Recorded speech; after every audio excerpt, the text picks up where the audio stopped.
Hello, students, and welcome to the Dub Talk Dojo. I am Megan, your goddess of archery and all things great and holy.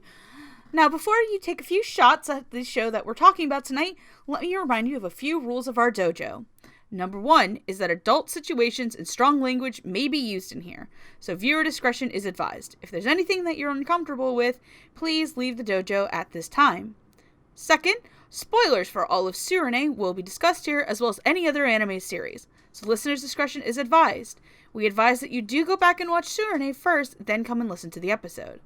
And finally, remember that all opinions expressed here are that of the individual participant and do not reflect all of Dub Talk as a whole. Now, with that being said, line up your arrows and shoot! Unlimited blade! Wait, what? This isn't the right series? But there's archers, and they're in class.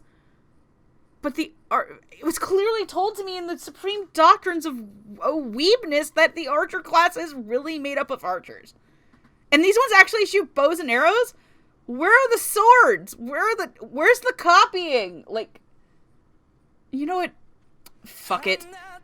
Just fire away.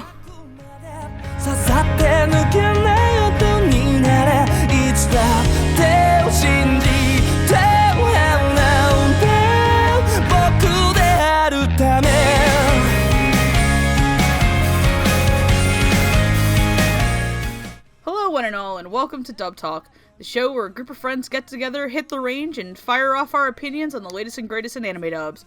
Tonight, I am your first shooter, Megan, and along with me, I have my second shooter, Lilac. Hello, everybody. I've got my third shooter, Jet. The archer class is made up of archers. God damn it! Really, Jet? Just because you're right does not mean you are correct. And we've got our fourth shooter, Noah Clue. I'm just here for the cute girls. Marhaba! Oh, god damn it. Yes, we found horny on Maine. Sadly, our fifth shooter was found dead in Miami.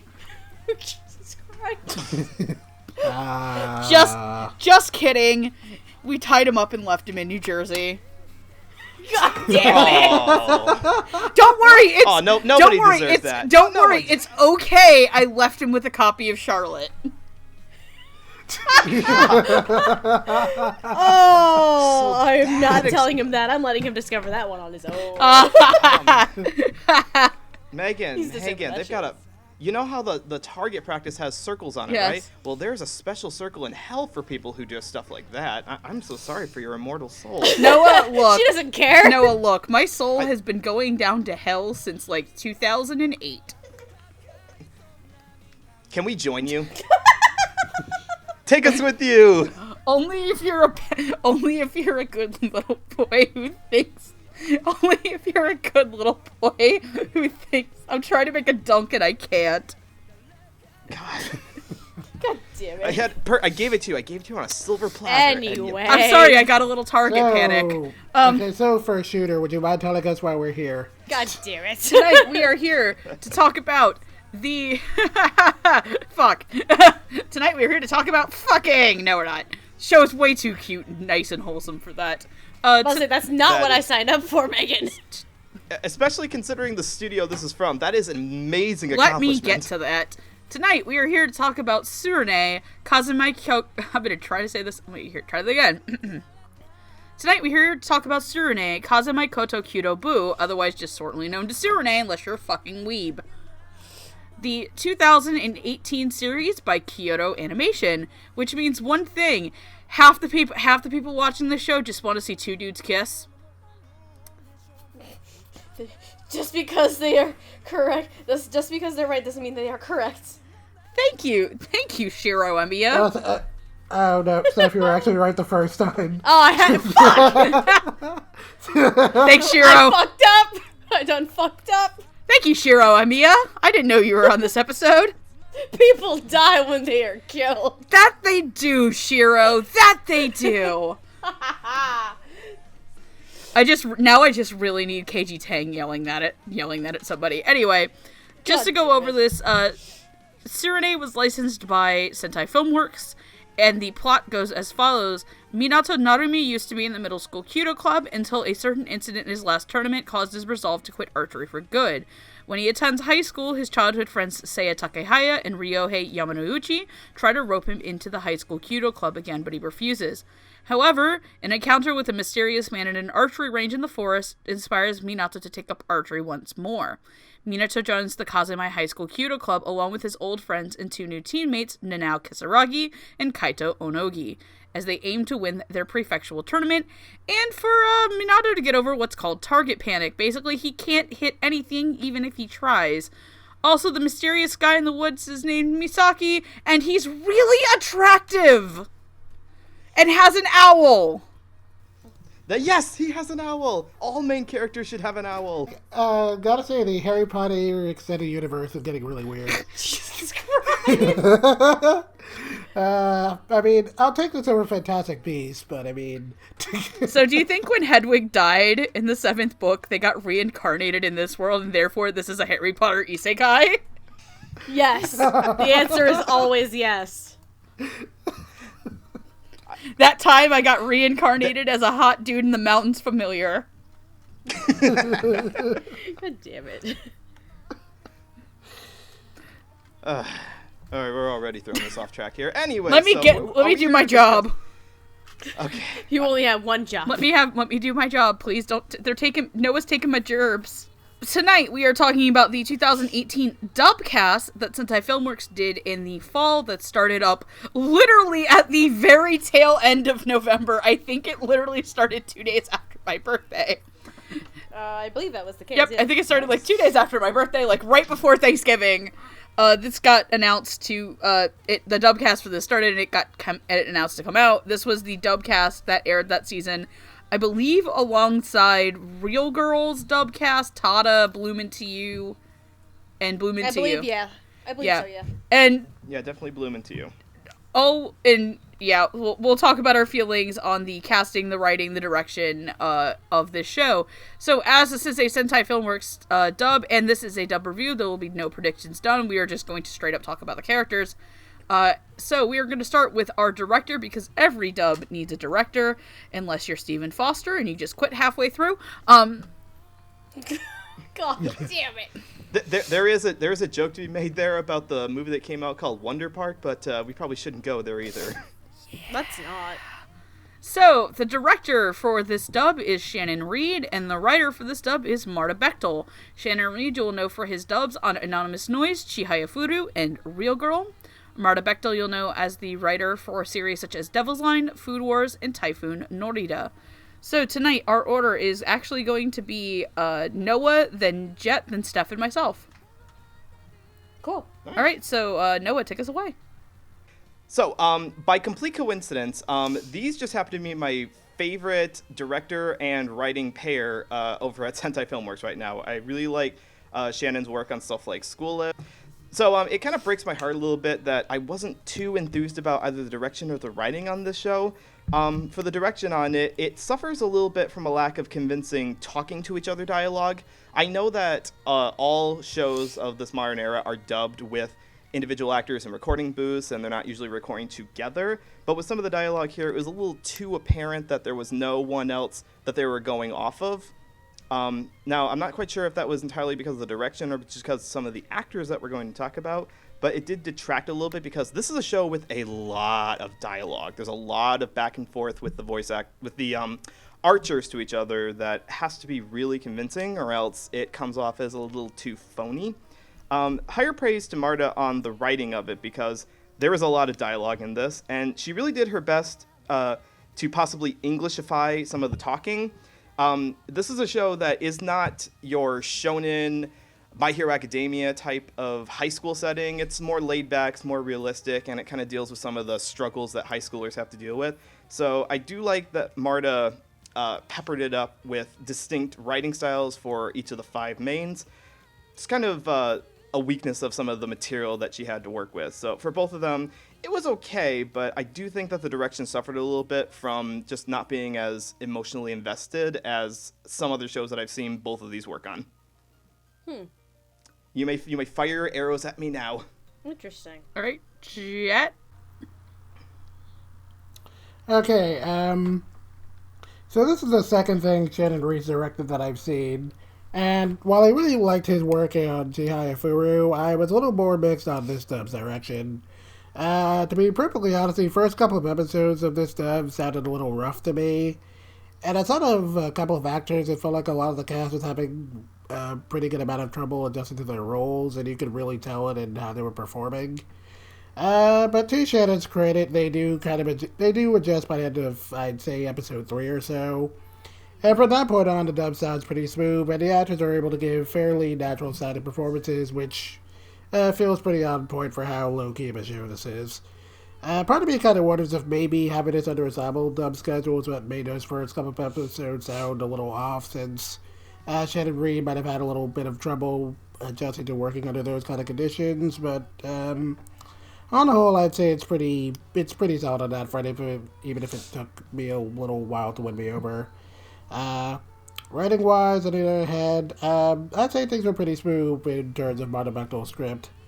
There was a lot of Japanese-specific terminology here that she had to deal with in this show, and she did a really great job of presenting all that exposition in a way that didn't feel like super clunky or weird for English viewers. And I can't think of too much here that I would actively complain about, so on the whole, I wouldn't really put this up there with my favorite Sentai dubs, but I like seeing how this one kind of improved as it went along. I thought that was pretty neat. Alright, Steph. Most of my points I would probably be more in line with Jet a little bit on this one. Though, to Noah's credit, I can see the issues that he ran into, because I can potentially see the problems, but personally, I actually think this is the first full-fledged thing I ever saw that Shannon Reed directed. I think, Really? actually, yeah, if I remember right. Because I actually haven't seen the dub of Anonymous Noise. I haven't seen Chihaya Furu. I haven't seen Real Girl. There is a show that Shannon Reed is directed that I'm currently watching now for a different episode entirely, but we're not talking about that today. But in terms of this, I can say that it was a little bit rough too in the first few episodes, because everybody's trying to sell into these roles and everything. But similar to Jet, after probably the episode 3 mark is where it really kind of just flowed a little bit more naturally. Though I can also agree with Noah that some of the heavy dialogue moments might have seemed a little bit stilted between characters and performances as well. But speaking of the script, I actually kind of adore the script a bit. Jet is right. There are a lot of challenges in terms of Japanese terminology and language that Marta had to work with, and I think she actually did really well with what she had. But I also like that the script was still able to convey the passion and the heart. I feel that the show has to it, because at the end of the day, this show is about being able to overcome your challenges and face your fears in its own way. And in terms of the casting, I really love the casting. It gave me one of the performances that maybe do a complete fucking 180 on someone. And Megan knows exactly who it is. For that segment, I'm going first. We're mixing up the order for that segment only because I have to talk about that guy. But Can you promise that we'll let Lila go last then on that one? Oh no, I just want to preference something because at least 3 of us have had to suffer through that show. yes. So, the only other minor flaw that I can see on the directing and the writing side mostly comes in terms of performances, but that's mostly the secondary background characters, where some of those performances, there were one-liners and stuff that would kind of sound kind of rough and would stand out and not in a good way. But otherwise than that, yeah, most of my opinion on it is similar to Jet, but I can also see Noah's point on some of his contentions with it too. It's Lilac. It's okay. You can stab that arrow right into me. It's all right. I won't. Look here, I'm not entirely disagreeing with you. And I get that. Because you are right on some of those points. You are absolutely right. Yeah, this is. I may have to preface this by just saying that, and we'll probably talk about this a little bit more later, but my own personal feelings about the show itself, regardless of the dub, weren't as strong either. So I'm wondering if that also had an effect on it. Probably, I would imagine. Yeah, so. I've had similar effects sometimes. Yeah, that is a genuine thing that I don't think a lot of people are openly willing to admit with stuff. So Yeah, because I've had times where there are dubs and things that I don't think work very well, but also probably because the show itself affected it very heavily to me.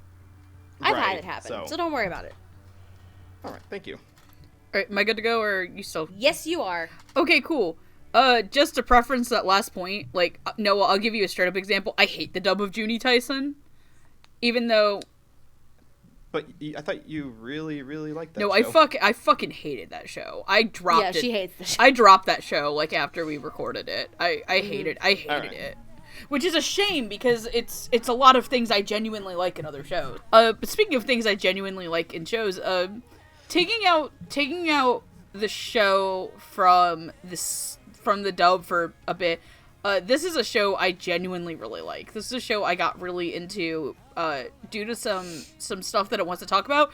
Also be like, I genuinely need to preface this. I like a lot of sports anime, not because of like, oh, cute boys and cute boys doing cute things. Like, if you do not follow me on Twitter or you don't know me, I actually like sports in real life. Like, I enjoy actual sports. You may think she posts those gritty jokes for fun, but there's an actual legit reason for it. Yeah, like, I'm an actual hockey fan. Like, this is the thing. Like, I like hockey. I've been to like, I enjoyed going to NFL games when they are not, like, out in the blazing fucking sun in Tampa. I went to college football games when I had the chance to. Like, the only sport I genuinely of the four, like, I don't really like soccer, and I'm not a huge baseball fan. Mostly because going to the stadium in Tampa is actual balls. But, like, I like sports. And I also really, really, really like things that are not sports that you do in America. And this is one of them. Gee. Because this is a very, very, very Japanese show. Like, Gee, Kyudo. Yeah. That's Kyudo totally is- an American sport. well, archery can be done in America, but this is more of a, like, specific Martial style of martial art. They call it a martial There art, is- so. They do. America doesn't have the formations and the poise of this Yeah. exactly. They're much more focused this on is- the hunters. And this who- is a very, like, like, there is a lot of, like, religious, like, almost religious-esque aspect to this. The way that they have to take care of the shrine that's in the dojo. How they take care of it. Like, they pick the grass. They set up their own targets. Yep. They clean it. Yeah. Like, this is a show that genuinely has a very Japanese-esque thing to it. And I think that to transition to this, Marta Bechtel really does capture that, because that's probably something that's really hard not only to write under a DVD release level time constraint, but probably also a dubcast level time constraint. And I think she did it really well. I will say though that I am in the same camp as like Jet and Steph in terms of things. I think that this dub does take a little bit to get on its feet. But when it does get on its feet, it really is a slow burn that comes to shine, because I will not lie that by, like, episode 12, I was on the edge of my bed bouncing up and down cheering. Like, I got completely into it, and I did get completely into it through the performances that were in the show. I don't think they're all perfect. I don't think out of the dub casts that came out in fall, I would probably say this is the third out of the four. I have not heard a lot of really good things about Real Girl, unfortunately. And that's not a show that I would watch, but compared to both Bloom Into You and Tada, which were far more polished productions, this is solid, but it's not like pushing the level of pushing like what we haven't seen from other Sentai dubs before. Right. This is the first show that Shannon Reed has directed that I've watched all the way through, though. I own Flying Witch, I own Scum's Wish, which I want to... I think a lot of us want to do an episode on that actually own the show. And I've heard... I did get it. But I've heard a lot of good things about Scum's Wish. Shannon Reed, even when I hear trailers for his dubs, sometimes I do kind of like... I get into some of it, but there's always like one performance in there that just immediately to like a trailer listening ear just makes me go, hold on a second, buddy. Like, I'm gonna pump the brakes on you as a director for a minute. What the hell? But I think he does a solid job, and one of the other things that listening to this dub made me realize is that we really just need to keep asking Sentai for a dub for Run with the Wind. Which Jet will join me on, because that's a phenomenal show. Like, I think this is another... She asked that, I think, like 5 times at Sentai Filmworks. Like, please dub Run with the Wind. Please. If you could get them to dub Tanaka-kun is always listless, I think we could get them to Wrong dub with the wind. the running show. If they could go back and dub Haikyuu. After the Here's my request. thing. I both love Run with the Wind and Tsurune. They're both shows I actually really, really enjoy. I think they both have... I would say Run with the Wind's a little bit of a better show, but that's because I think it had a more polished direction and team on it compared to this. But this was still better than Free Season 3, which, yeah. Oh, Free Season 3 is kind of a mess. Megan, we weren't gonna bring up the wet elephant in the room. See, I'm not talking about the look dub, I'm here. talking about the show itself. I'm about to say, look No, here, I that's think what she's I'm talking about the saying. show. No, I'm talking about the show itself because, like, we might as well address it. A lot of people jumped on board for this show to be produced because of the success that the studio had with Free. Yeah, no, and this is a series that is very much not like Free, but does a lot of... I think the reason... I should probably get to this more of my final thoughts than now, but this series does a lot of what I liked at Free in its peak, but just potentially a little bit not as good. I do think I agree with you. It does a lot of things that Free does not do, but I do think it's courting a similar demographic. But a lot of that demographic doesn't like it because there isn't a lot of shippable moments in there, and I'm actually completely okay with that because I think the show didn't need it. Yeah. It's very That's, interesting. I mean, yeah, having, like, I mean, again, this is also a kind of a final thought thing, but having seen both shows, this is kind of, like, in the middle of, like, it's clearly, and, like, yeah, it's got the Free aesthetic, and that, again, there's a lot of cute boys and stuff, but it's also going a little towards Run with the Wind, in that it's fairly grounded. And it's a lot more not exactly thoughtful. Yeah, and no, well, grounded in that, it's not like, you know, the usual shonen sports narrative where it's like, you know, gotta win the tournament and all that good stuff. Right. Yeah, this show is a lot more, I think, a lot more thoughtful. Not, like, I'm not saying that, like, Free isn't thoughtful, but, like, I think it excels more in that, like, it uses Kyudo as a vehicle to talk about a lot more adult things, because this is Kyudo is a sport, not that, yes, there's a team competition, but it still does, it's a lot, like, more in-your-head individual. But anyway, that's going on in Final Thoughts, and we're doing it here, but I think it's a solid effort from both Marta and Shannon, and, I will 100% be purchasing this when it comes out, and I hope it gets a fucking LE. Please give this a really nice LE, please, for the love of God. So, are we ready to move on to our first set of characters? Yes. Yes, please. Cool, so this is a show about guys, so let's talk about all the girls on the team. Yay! Woo! Wait, what? That's right, Hey, kids, there's because actually 3 of them. there's 3 of them. And by the way, this is one thing I actually really like about this series that I actually have a lot of problems with a lot of other sports anime, is that the girls are almost always relegated to being the manager. No, straight up, they're like, I guess, like, their sponsor at the school, Tommy Sensei, says, yeah, Kyudo doesn't gender discriminate, you can have guys and girls on the same team and they both get to compete. Yep. So yay! That's awesome. So the 3 girls on Kazumai who compete are named Rika Seo, No Shigaraku, and Yuna Hanazawa. I think I can't tell you who is who, though, unfortunately. That's the editor's Rika job. is Neither the can I. tall- I'll be honest, neither can I. I can try to clear it up a little bit. Rika is the tall, black-haired one who Seo, does yeah. the most successful individual competition. Yes. Now is the more stoic, purple-haired individual. gets sick. And Yuna is the peppy, brown-haired Little one. tiny who- one. The little tiny one who I is think the most del- moe of the 3. Who I think delivers That's- one of the best lines in the show, which is, like, anybody would ever be tsundere for Yuna now. Okay, I was always about to say 3 Stooges Anime Girl Edition, but that felt kind of mean. Yeah. Oh, no, No. don't go there. Yeah, no, like, legitimately, one of the best things in the show is that, Nanao is like, oh, come on, you're just being tsundere for me, and Yuna's like anybody would ever be tsundere for you, you little bitch. And they're like, you're nowhere near as hot as this girl. And he's just like, oh, well then. They're also kind of the voice of reason for the guys a lot of the times, because a lot of the times the guys in this show Yes. get a little too in their heads, and they're like, the fuck, y'all? Anyway. Like, usually it's Yuna, too. It's usually Yuna who's like, what the hell is wrong with you?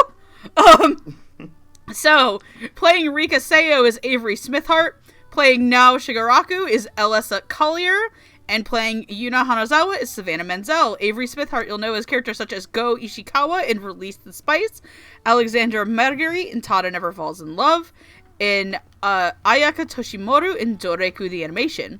Alessa Color you'll know as Yue Ayase in UQ Holder, U Megimi in Armed Girls Machiavellism. Those are the two roles that I could find that were of note. Savannah Menzel you'll know as characters such as Ayumi Yamago in Girls und Panzer, Yui Tada in Tada Never Falls in Love, and Karoku Hanayagi in Review Starlight. Noah, go ahead. Right. I'm going to save my terrible, terrible dad pun for the end of my section here so that you don't kill me until after that. Don't worry. It's awful. Don't worry. You'll feel bad about killing me. But what you won't feel bad about is talking about the three girls, because their role in the show is unfortunately indeed delegated to a bit of basically emphasizing everything that we're already observing about the boys, and almost none of them really get their own arc. So it would have been very easy for Shannon to cast sort of very blanket direction on these three and not give them too much personality. Luckily, they do have distinct voices from each other. Avery has a soft but serious voice to her that helps convey a sense, like she's the most composed, and not just by the way that she's animated, because when we're seeing the three of them fire arrows in their competition, Rika is the only one who's not shaking when her arrow fires, and consequently she does a lot better too in the individual competition. So Avery's voice matches that serious, devoted voice to her without coming off as cold-hearted or emotionless. It's kind of a hard thing to tackle, so I give her full props for that. Alyssa's now has the most difficult scenes in the entire show because she actually kind of gets sick during the individuals competition, so she's unable to compete as well as everybody else. But because we don't get to see too much of her acting in that portion of it, the main strengths of her performance are kind of delegated to the scenes where she's bouncing off of Rika and Yuna in the practicing scenes, or when they go off to their day camp, and she particularly is, I think she was the one who feels the most bad about turning the boys into manservants, which I don't think she should feel bad about that, but she does give off the sense of genuine compassion in a competition where they're all trying to get better. So that is kind of what sets Alyssa apart from the other two. And then Savannah, because Yuna is, like I said, peppier and lighter than the other two, she has to be given a lighter voice, which Savannah does give her. It's bubbly, it's brighter, and it's a lot sharper than the other two, and a lot more to the point. But it's also a lot of fun to be around. And I really do wish that all three of these had a lot more to do, because, like I said, they really do help break up the boys learning to be better mentality. But, you know, for what they get, for their combined 15 minutes of overall screen time, they did pretty darn well. And now for my terrible pun. I guess since we have three girls in this show, would you say that the show passes the Marta Bechtel test? Boo! I will take all of your arrows. Get out. Like, go away. Get out. Why would you boo me? I'm right. The fuck Just out of because my- you're right means you are not correct. Doesn't mean you are correct. Steph, you are never gonna get that Thank you, reference. I'm never right. gonna get it right, but I don't fucking care. Oh god, Steph really is just the Shiro Emmy of this group. Look here, I am tired. Shut up. Shiro Emmy needs a nip nap. Shiro, I mean, no, Castor needs a nip nap. Castor needs her nip nap. Castor needs her nip nap. By the way, before we started, we gave everybody their own class and fate. I have reluctantly accepted Berserker. Steph is Castor. Jet here is Saver. I guess... Who the fuck? Andrew's Lancer. Roots No, is Andrew's Rider. bitch baby. Oh yeah, Andrew's bitch baby class. Roots is Rider. Do we just want to make... I guess Noah can be the judge character, whatever class that was again. Ruler, was it? Yeah, Noah, your ruler class, don't fuck up the rules. We trust you. Oh god. I'm all for that. You're a dad. You know how to keep things fair. There is a little girl right now, a 2-year-old girl, walking around the living room refusing to go to bed. You have no idea how much rule I have over this house right Absolutely now. none. Everybody say hi to Ruby. Hi, Ruby. Hello, Hi, Ruby. Ruby. Go to bed. She looks so happy for being out of bed. Anyways, my corpse is being slowly decomposing, full of arrows over here. Jet, would you prefer to take over the discussion of the three girls? Okay, sure. This will be real quick because, to be perfectly honest, I had a pretty hard time telling these three characters apart. Not because they didn't have not because they didn't have distinct personalities. You can kind of, you can kind of tell which one was which whenever they were interacting with each other, but they just didn't get that much screen time. Okay, but like what Note was saying, it would have been very easy for Shannon to have just not put a whole lot of effort into how he casted these three, but all three of them sounded very good. I especially liked Savannah as Yuna. I thought she added a lot of a good amount of pep and energy to that role. I thought she was a lot of fun to listen to. I haven't heard too much of Avery Smith-Hart, but I've enjoyed what I've heard of her in other dubs, and I liked her here. I thought she was pretty good as Rika. I didn't have too many thoughts on Alyssa Seo, but I thought she did a pretty good job for what she had. I mean, but again, it just kind of comes down to these three didn't really have a whole ton of screen time, and it felt like they were honestly just kind of there to be oh, hey, girls also do this sport, and that was kind of it. Yeah. And it didn't help that a lot of their moments pretty much happened entirely off screen. We never actually got to see them compete, which was kind of depressing. But yeah. Well, no, you do. You kind of see. I think Shiragaku kind of compete. Yeah. Okay, I think we see Seo compete for 10 seconds, and that's kind of it. I mean, definitely compared to the boys, it's completely dwarfs any development we get from the girls. We don't hear their inner thoughts when they're getting ready to fire. It's all relegated to the animation portion of it. To be fair, but that's entirely on the show itself, not anything. That's just a lot of sports shows because they're male driven. Yeah. It's a shame, but for what they had, I thought all three of these ladies did a very fine job. Mm-hmm. I complained a lot about how a lot of the actors here felt like it took a while for them to get used to their roles, but I thought all three of them adjusted very quickly. Mm-hmm. All right, Steph. I'm basically in a similar vein again with Jet, because the girls kind of suffer a little bit, mostly because the show doesn't give them a ton of time, so we don't spend as much time with the girls as we probably could have or should have. But that's a detriment to the show itself. Excuse me. In terms of the performances of these girls, they are well balanced with each other, work off of each other very well, but I have the issue of, because I watched this show a week ago, I actually, unfortunately, barely remember these performances. That's not a good sign for me. I could say it's because I'm tired, but unfortunately, I think it's partially the show not doing that much with these characters to begin with. But considering what I do remember and what I do know about these characters, each of them have a very interesting dynamic and interesting voice to match the personalities of these girls. I actually really liked Seo a lot because she has this mature leadership kind of role, kind of bringing everybody together in her own way, similar to another one of the characters we'll reach later. And because of that, I really enjoyed Avery Smith-Hart a lot. I think out of the three, Avery I'm most familiar with because I have heard her in Tada, and I've heard her in Doreku. Thank you for being the one person who did that for us. I sacrificed myself. I volunteered as tribute. It was not worth it. I got nothing in return. But only pain. Only pain and sorrow and misery. And why is that show fucking even exist? Anyway. I'm so glad. We're going to mention another show that has a lot of pain and misery. You are so right. Anyway. But, all three of the girls have a fun dynamic with each other and with the boys, too. It's just, unfortunately, because the show doesn't really utilize them all that much. We just have the issue of, I would love to see more from them. I would have loved to see these characters more. I would have loved to see some kind of character progression for the girls, but we didn't really have anything, which kind of is womp. But otherwise than that, I really enjoyed all three performances, though Avery was, for me at least, the standout between the three. All right, cool. So I'll go pretty quickly here. I'm not as bothered by everybody else about the girls not being in the show as much because, hey, at least they got to compete and they've done more than Ko ever fucking did in Free.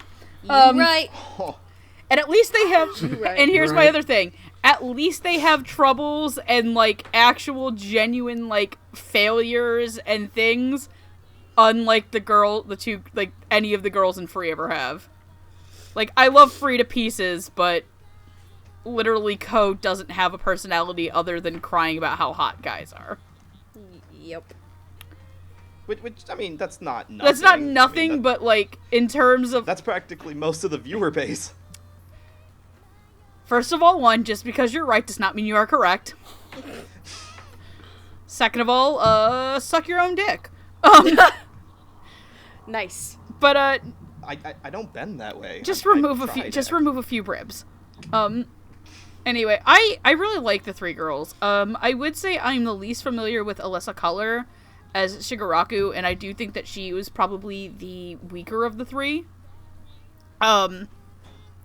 She did sound a little bit more hesitant, but I think that might have been just the character being the most hesitant and awkward in, like, a group setting. Yeah. Avery Smithart does a good job as Seo.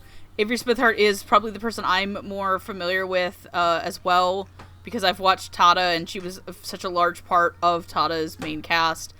And I think Savannah Menzel's Hanazawa was a bit of a step up for me from her performance in Tada. I remember I wasn't, like, the super highest on her, and I think, okay, look, I play the Review Starlight phone game, but I haven't watched the series in a while. Which of the pink and the blue lesbians, which one was she again? I don't remember.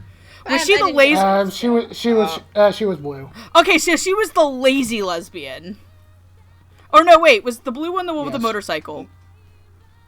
No, the pink one was the one with the motorcycle. Okay, yeah, because Yeah, pink had motorcycle, blue was just lazy. yeah, I remember I was, like, kind of back and forth a bit about as her as Karuko, even though Karuko is. They were, like, arguably the second best couple in the show behind Claudine and the other one. But the blue hair one was the rich one who thought she was entitled to be treated like a queen. Yeah, wasn't she's she? the one who's like, you have to pay. Right. Yeah, this is about Yeah. Tada. This is about Serenade, not Review Starlight. I almost said Tada. That's a completely different show. We was can talk about Todd. It's fine. No, there was Welcome to the Sample Platter podcast where we just talk about Everything. everything.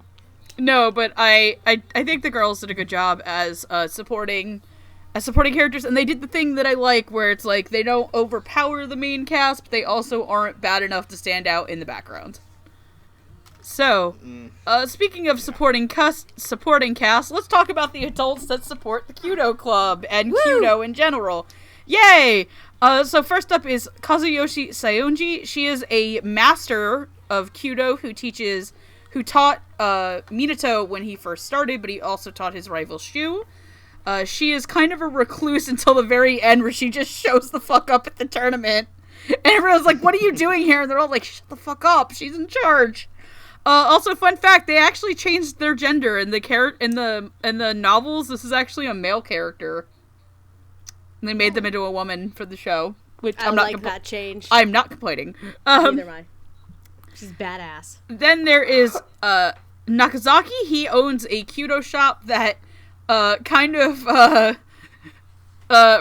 kind of wanders into by accident, and when he's trying to help learn what Minato's target panic is, and he kind of ropes him in, but he ends up becoming like Kazemai's kind of support shop, and he's just a genuinely nice guy. And then there is Tomiya Morioka, who is the teacher, Ryohei's homeroom teacher, but he is also apparently like a Kyudo master that you find out later on in the show. And he was nicknamed the Devil, wasn't he was the devil. Yeah, the devil. Except for he can't shoot anymore because it throws at his back. So he has Oh, he still can shoot. It just throws at his back. it throws his back out. So that's why he has Masaki come in and be his teacher, and he's just a genuinely just cool little old man. He's adorable. So playing Saionji is Carly Mosier, playing Nagasaki is Jay Hickman, and playing Tomi Sensei is Tai Mahaney.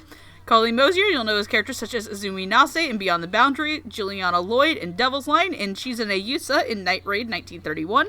Jay Hickman, you'll know his characters such as, I understand. I was gonna do that one last. Fuck off. I'm sorry, you posted it. Kurama in Elfin Lead, the Fool in Kaleido Star, and the Giraffe in Review Starlight. Which, No, I don't think Noah's heard that story yet. About Let's tell that story later. again, yeah, I'll tell it. yeah, I'm sorry. I was totally distracted by the fact that apparently, like, the new Yuasa anime just got confirmed, and I'm really excited. I know, I'm very excited too. I saw that and I was trying to bite my tongue. In time at Haiti, you'll know as characters such as Gin Dojima in Food Wars, Umetaro Nozaki in Monthly Girls Nozaki Tune. Wow. Nozaki Tune. That's just the Roger Rabbit meets anime. That's the musical version of Monthly Girls Nozaki-kun. And, of course, because Chi-Chi is currently rewatching it, it's my favorite... Oh, no. It's my favorite member of the Sakamaki family, Shu Sakamaki and Diabolic Lovers. God damn it. And also, to very quickly tell you what the I Understand joke is, it was Steph, Andrew, Roots, and I were driving around in Portland, Maine, while we were at AB. Roots was like, does anybody want to go see the hollowed out corpse of a Toys R Us? Yep. And I said, oh, hey, yeah, sure, we can go jack off on the corpse of a giraffe. And Andrew looks me dead in the eye from the front seat and just goes, I understand. Oh, wow. How often do you get to reference it? Andrew, that is chef kiss level of reference. I love getting to reference a giraffe from Review Starlight. Also, we're recording this on National Teachers Day. Happy National Teachers Day to you, the giraffe. The giraffe from Review Starlight. That's right. Fuck.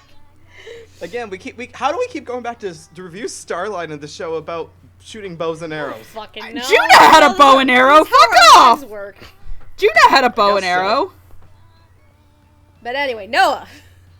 Okay, I just want to say that Kali Mosier is a badass who doesn't get nearly enough recognition. She's been around for a while and in shows that are not nearly good enough for her. Like, she is way too good for a lot of shows she's been on, but she always brings her A game, and this is no exception in this one, because even though she only is in a couple of episodes, she really does give off the cool mystic voice that this character calls for. She's like, I kind of wish that the show had forecasted her relevance in the show, or like her existence, like very early on, and there was like this big build up to when she finally showed up as a mentor figure. But what you gonna do?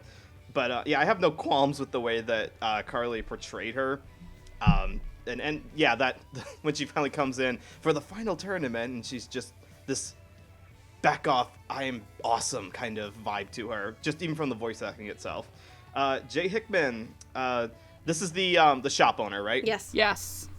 Okay, so I thought, because he shows up near the beginning, and he was actually, I thought he was going to be more prevalent throughout the show, as sort of, because he not only supplies the team with their equipment, but he also gives one of the characters, I think it's like an old guidebook that is supposed to help get over his target He gives it to Ryohei specifically. Yeah, I thought he was going to be kind of like the continuous person who would give us more background on some of the older characters' history. But, you know, for what we got, Jay Hickman is one person who I always associate with very aloof characters, very cartoonish characters. So having a character who's more grounded and a lot more adult in this round is refreshing. No, he's not talking giraffe. He's not Fool in Kaleido Star. He's definitely not Muto. So he's really refreshing to have a different kind of voice. I'm sorry, you said Muto, and I immediately just started thinking about the bloopers. Don't touch the Muto. Never, my beautiful face. Yes. Again, yes. We're going to keep circling around to two other shows that have been dubbed, not by Sentai, but by ADV. But you know what I'm talking about. Yeah. Yeah. No, I mean, this is both Carly and Jay are kind of an example of characters who, for their little bits they get, I understand why the show put them in there. I do think they could have been given a little more, maybe more scenes of badassery earlier on throughout the show, but we focus so much on the boys, the high school team, that there's not really enough time for that. So to give Carly and Jay credit as true veterans of the craft for the parts they got, they did really well. And then let's talk about Tai Mahaney, who is a guy who I'm growing more and more fond of with every episode that we talk about him. He is pretty good. He's got this earnest and calm voice to him, and I know he's not as old as the character itself, and that sometimes bugs me. Like, I've talked before about characters who are voiced by actors who are much younger than they're actually trying to be.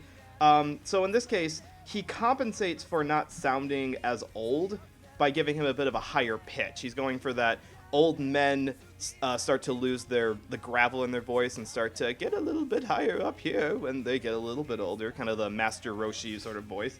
And he does give this warbly vibrato to whenever he speaks that does compensate for just not sounding as old.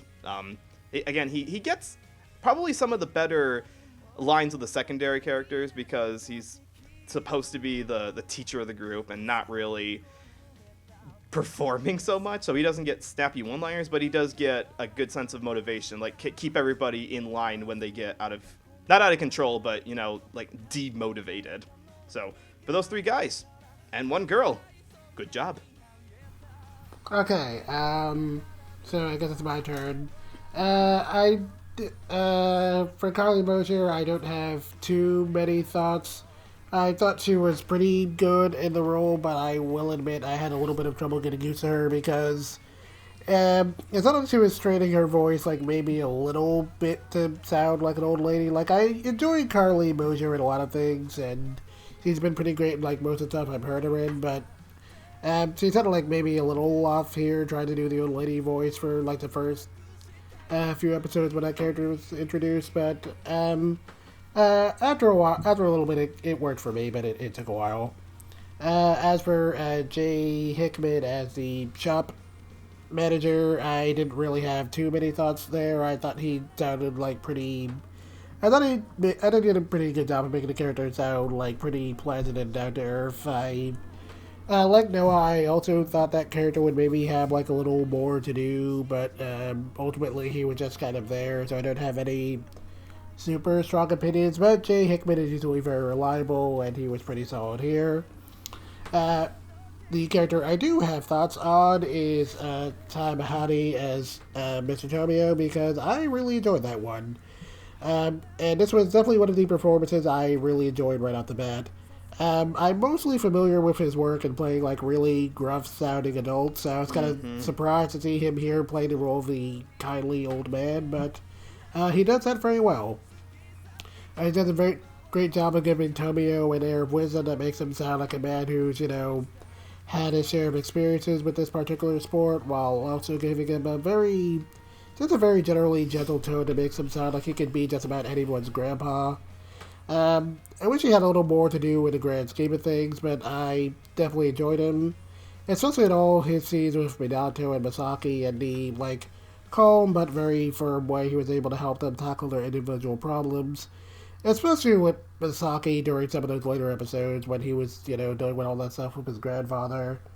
And, again, I wasn't really expecting this one to work quite as well as it did, but it definitely worked, and it was very pleasant to listen to, and I really hope Tai Mahoney gets cast as Old Man more often, because he's clearly very good at it, so thumbs up. Cool. I'm going to start with the easy one. Jay Hickman. He's a person that exists. And I say this in the nicest way humanly possible. I don't really have any notes on the shop owner.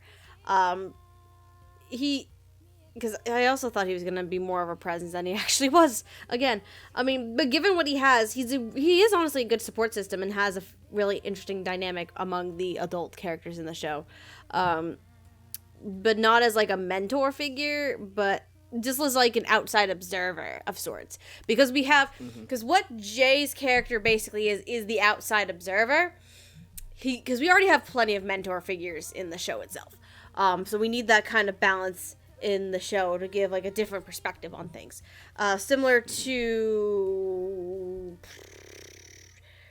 Masaki's older brother that we're not talking about today too. They're both from an outside perspective looking in and like kind of commenting on things that are going on that way.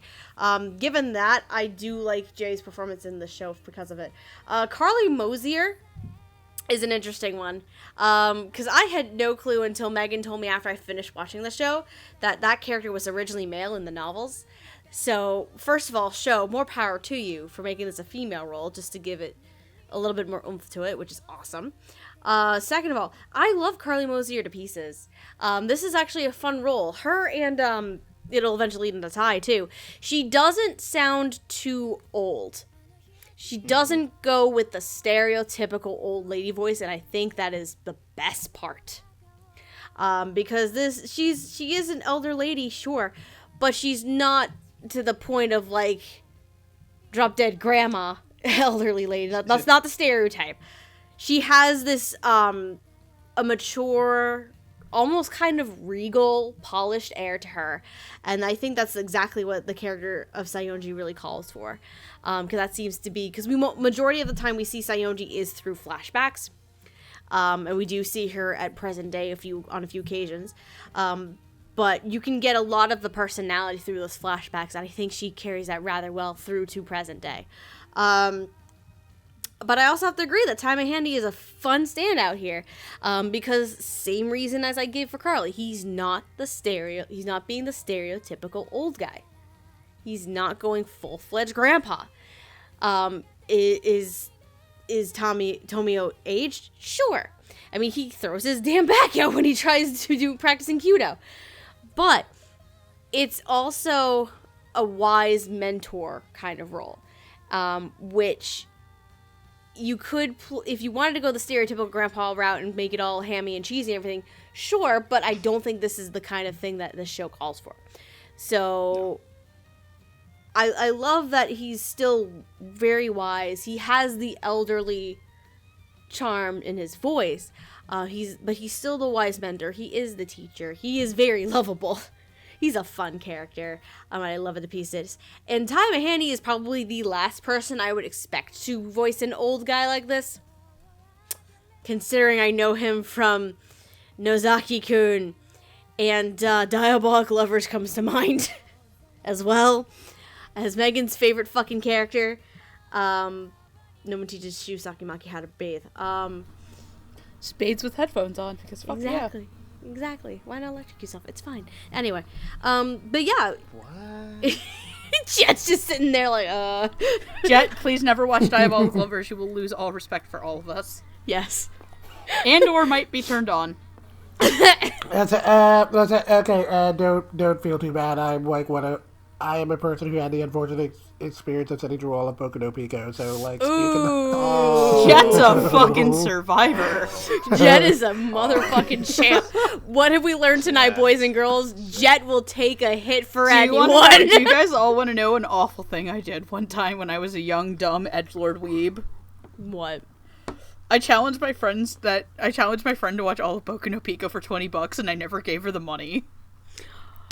You monster. And now they'll listen. They're gonna hear this. They're gonna hear No, this and she's be like, not. "Wait." She doesn't talk to me anymore. Okay, well then. I mean, I let's see, can imagine why. let's see, $20 in early 2000s money. What would that be now?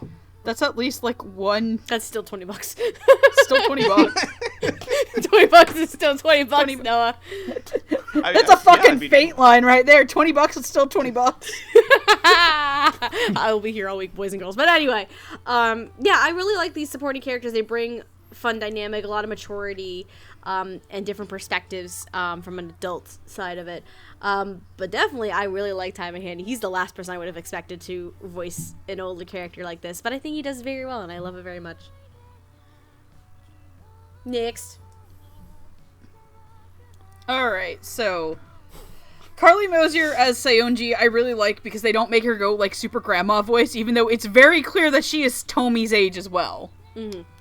And I also like that Time and Handy doesn't make Tomi also sound like a giant fucking grandpa, like, hello kids, get off my lawn. Yep. I remember back in my day, we used to string our bows with raccoon tails and we would hang our arrows out of What? Calm down, calm down, Kikyo. What kind of archery did you fucking do? See, Noah watched Inuyasha recently, apparently. Actually, I've never seen an episode. I've seen one episode many, many years ago. All you need to know is Kagome! Inuyasha! Kagome! That's all you need to know. Tasuna. This is especially funny considering Takahashi's new series just came out today. God damn it. Awkward! No, so I enjoyed Carly Mosier as Sayonji. I do wish that the character showed up a little bit more, but I thought that it was important to talk about her because the way she talks to Minato is like a mom. Yes. Because one of the things also about Minato is that he lost his mother at a young age, and it was deeply traumatizing for him. Like, he got into a very violent car accident. Yes. Like, or, we'll talk a little bit more about it with another character, but that's a thing. So, and he started going to her to eventually show his mom that he could do this, because he got into Kyudo because when he was a young boy, he heard the snap of a bow, that's what Tsurune means, and got interested. And I think Carly does that, and she holds this like level of respect and gravitas in her performance. It's just a shame that it's a very limited performance. Jay Hickman is just genuine nice guy, but not offensively like awkward in the background dude. He also has this really heavy moment where he has to come tell the kids that someone was in a car accident. And I have words about that scene, and we'll talk about that in like two segments from now. And then, I love Tai Mahaney as Tomi Sensei. He is really good at sounding older and wiser than Masaki, though I'm pretty sure both actors are around the same age. I would believe it. Yeah. I would believe that he was played by an older gentleman. And I think that he has a lot of these moments that are just really, really good, like, adult wisdom stuff that also deals with some pretty heavy stuff. Like, there's a lot of really heavy dialogue in this show, especially about the idea of what it is to be an adult and have it to get all together. Yep. And I think that Tai handles it really well while doing this older voice, because, again, I am also very much used to Tai Mahaney not being old men in shows. I'm very much used to him being, hey, I'm the bunny of happiness from Nozaki, where he's got the rabbit ears on. Oh my god, yes. Megan, I thought for a second there you were going to try to reference Spider-Verse, where he puts his hand on Gwen's shoulder and says, Hey. That's what I thought you were going for. No, if you've ever seen Nozaki, he puts on rabbit ears at one point, and it's like a fucking trip. Or him playing the visual novel with Scott. Mikoshiba. Mikorin. Mikorin. So I thought he was great, and I just really, really like it. It's one of those, like, you kind of have to listen to it to understand why it's really good. Like, us talking about it's not going to do as much justice as just kind of like go and listen to it. So, moving on from Kazemai, let's talk about Yeet! God damn it! Really? Oh no, it's the Weasleys! That's an insult to the Weasley twins. They were good boys. Fred and George were good boys. They deserve better. Fred and George deserved much better, not these two fuckers. Hey, Fred and George, how much for this? 10 galleons. But I'm your brother. 20. So let's talk about Yeetus Deletus, these tweens. Yeetus Deletus, aka the Sugawara twins, Senshi Sugawara and Manji Sugawara, as well as Sue Fujiwara.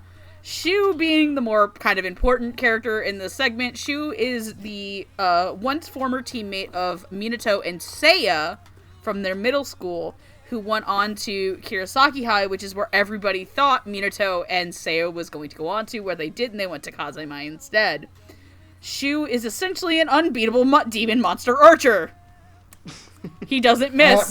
Basically, hey, this is a sports show. We did a rival character. Yeah, basically. Here we go. Except for he's I actually do think he's really interesting, and the show just doesn't develop him as much for some reason, because, like, from what I understand, the setup is that he is part foreigner, so people are mean to him because of it, because, hint, hint, wink, wink, Japanese people can be kind of racist. He's half foreigner, and he doesn't really relate to anybody very well because of it. Well, hold on now. Foreigner wasn't that bad of a rock band. I mean, you know, they had a few bad hits here and there, but... I'm gonna yeet you the fuck out of this room. I actually didn't pick up on the fact that he was... Like, what is he? I think they like mentioned it in passing, but this was just me like looking into other things, because the novels aren't translated for this yet, and I've been bugging 7 Seas through their survey to pick this up.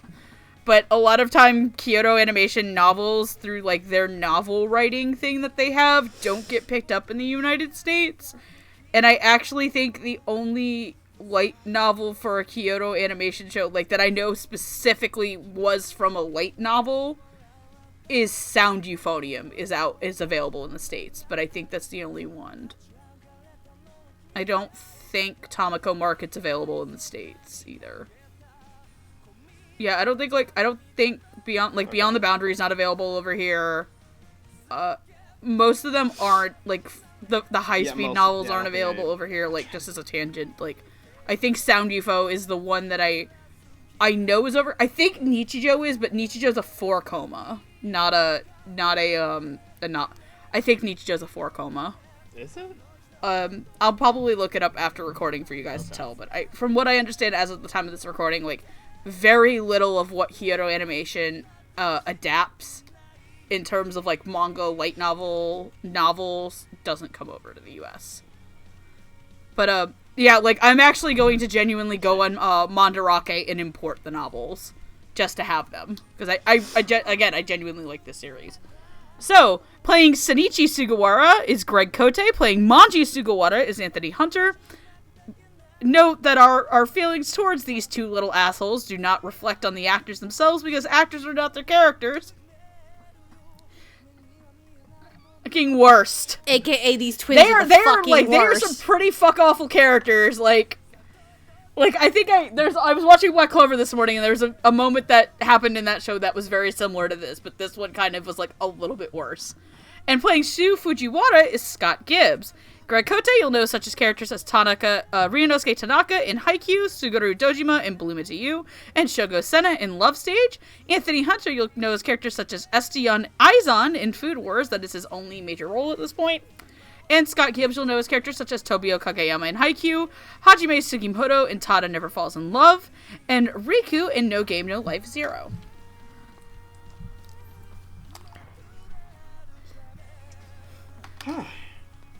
So, is it wrong of as me characters to or say that voices? I kind of like the Sugawara twins? Go on! Yes. Oh. Okay.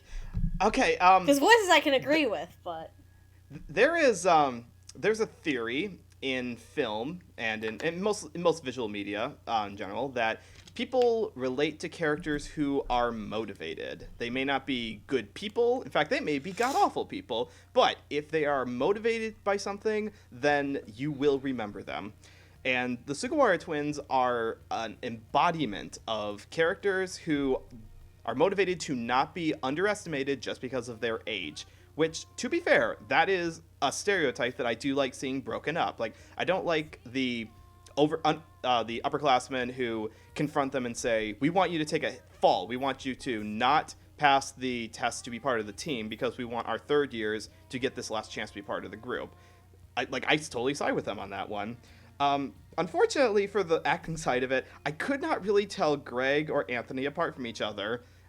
Maybe it's just because the two characters look similar to each other and because they were told to act similar to each other, but it is, as opposed to shows like Ouran High School Host Club, where you had Greg Ayres and Todd Haberkorn, who are very different sounding voice actors who very distinct from one another. The way that Greg and Anthony were directed to speak and act in the show didn't really set them apart from each other.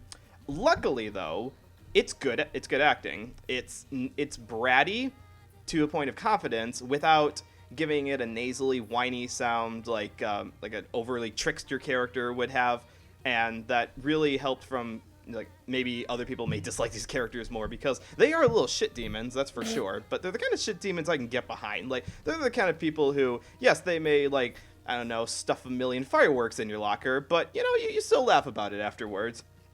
And, yeah, as far as their overall acting, it's really good. Like, for what they're given in the show, I give them good props on that one. I don't really think that there is very much aside from just the fact that they sounded very similar to each other. Now, Scott Gibbs. Let's talk about Fujiwara a little bit. You are right. A sports show does need a rival. This is not Cool Runnings. Like, Fujiwara is not the German. He's not the Cobra Kai. He's not Cartoon Aliens. There is no major menace in what he's trying to do. He's just very devoted to the sport.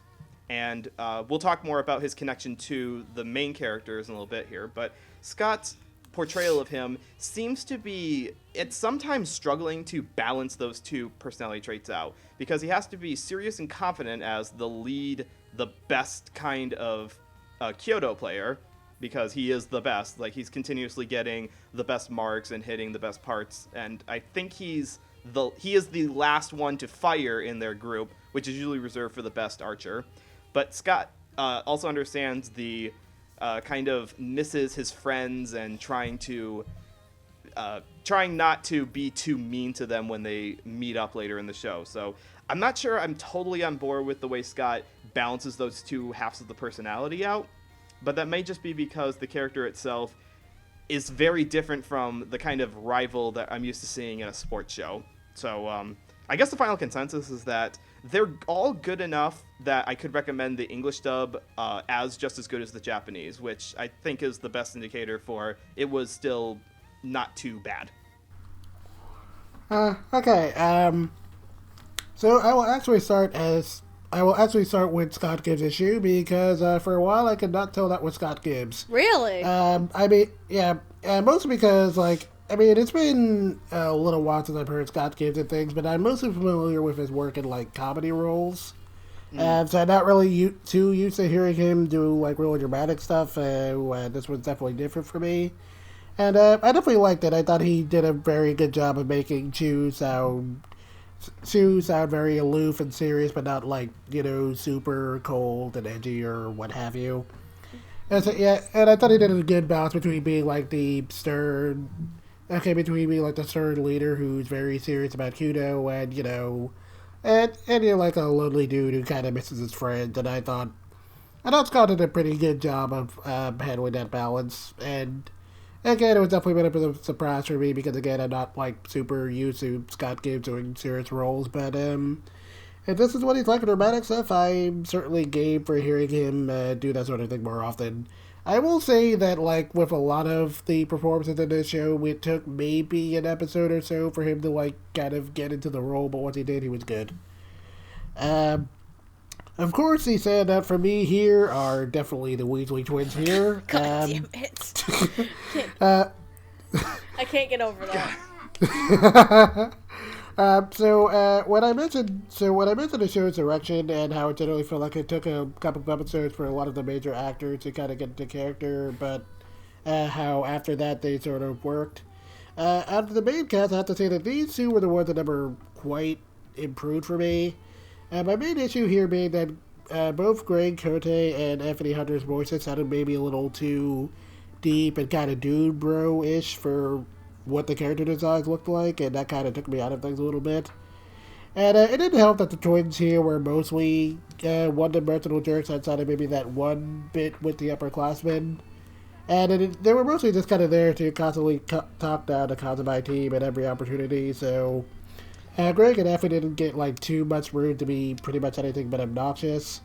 But at the same time, though, I will admit that while the way they sounded was a little distracting, it did kind of work in a sense that it helped to make these two characters sound even more punchable, and since, we aren't really meant to like these characters, that kind of worked for me. And I can kind of forgive them sounding a little rough around the edges. Also, to their credit, I had a pretty hard time telling these two apart until the final episode, until Manji, I think, starts to show a little bit of doubt in its confidence, and since these two characters are twins, I thought it was pretty cool that their voices matched up pretty well. I mean, like, if I'm being honest, out of the entire cast for this time, I'd say these two were kind of the weak links for me, but they definitely ended up filling the niche they needed to, so in the end, I can't really complain too much about them. So, yeah, so all in all, they definitely worked for the role they had to fill. Cool. I'm gonna start with the twins. I want to punt them into the fucking sun in a good way. In a good way. Oh. Because both Greg and Anthony do exactly what they need to with these characters. And that's make me want to punt them into the sun. So, first of all, good job. If a happy twin-aside. Yes. A happy twin-aside. But no, I actually have to kind of disagree on the twins sounding extremely similar to each other.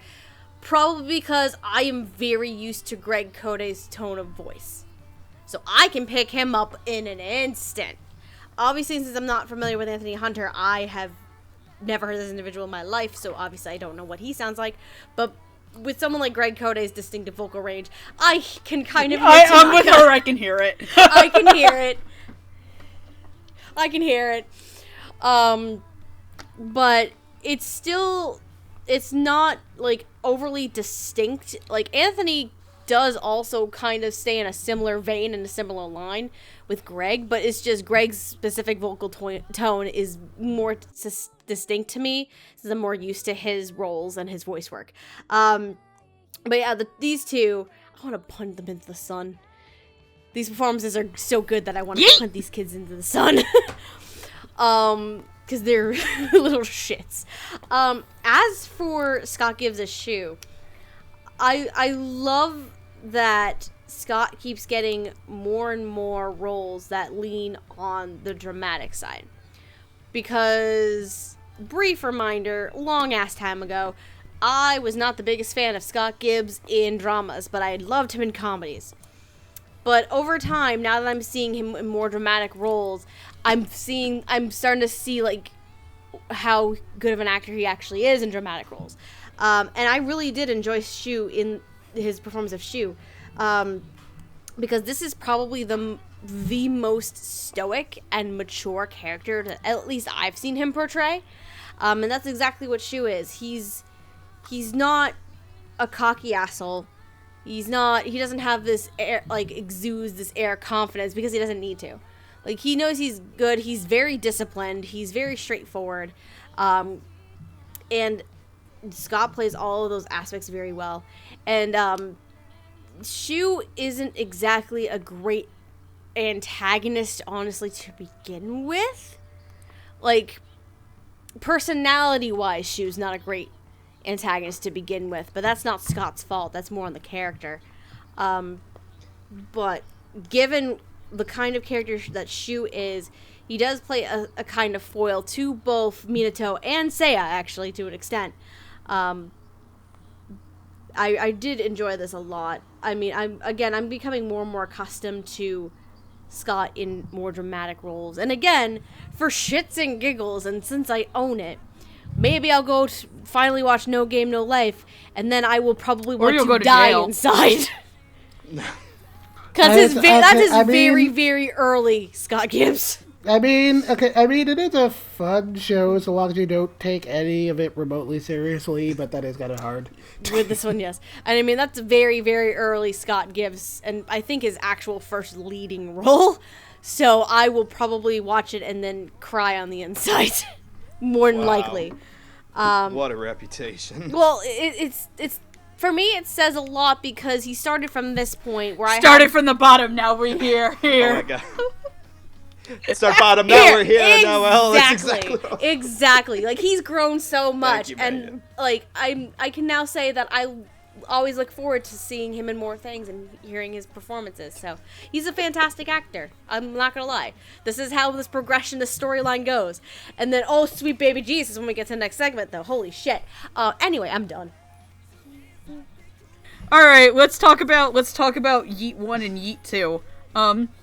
Here's the reason I don't like the twins. Punt them into the sun. And this is it. They're assholes, and they talk down to people. Trash talk, fine.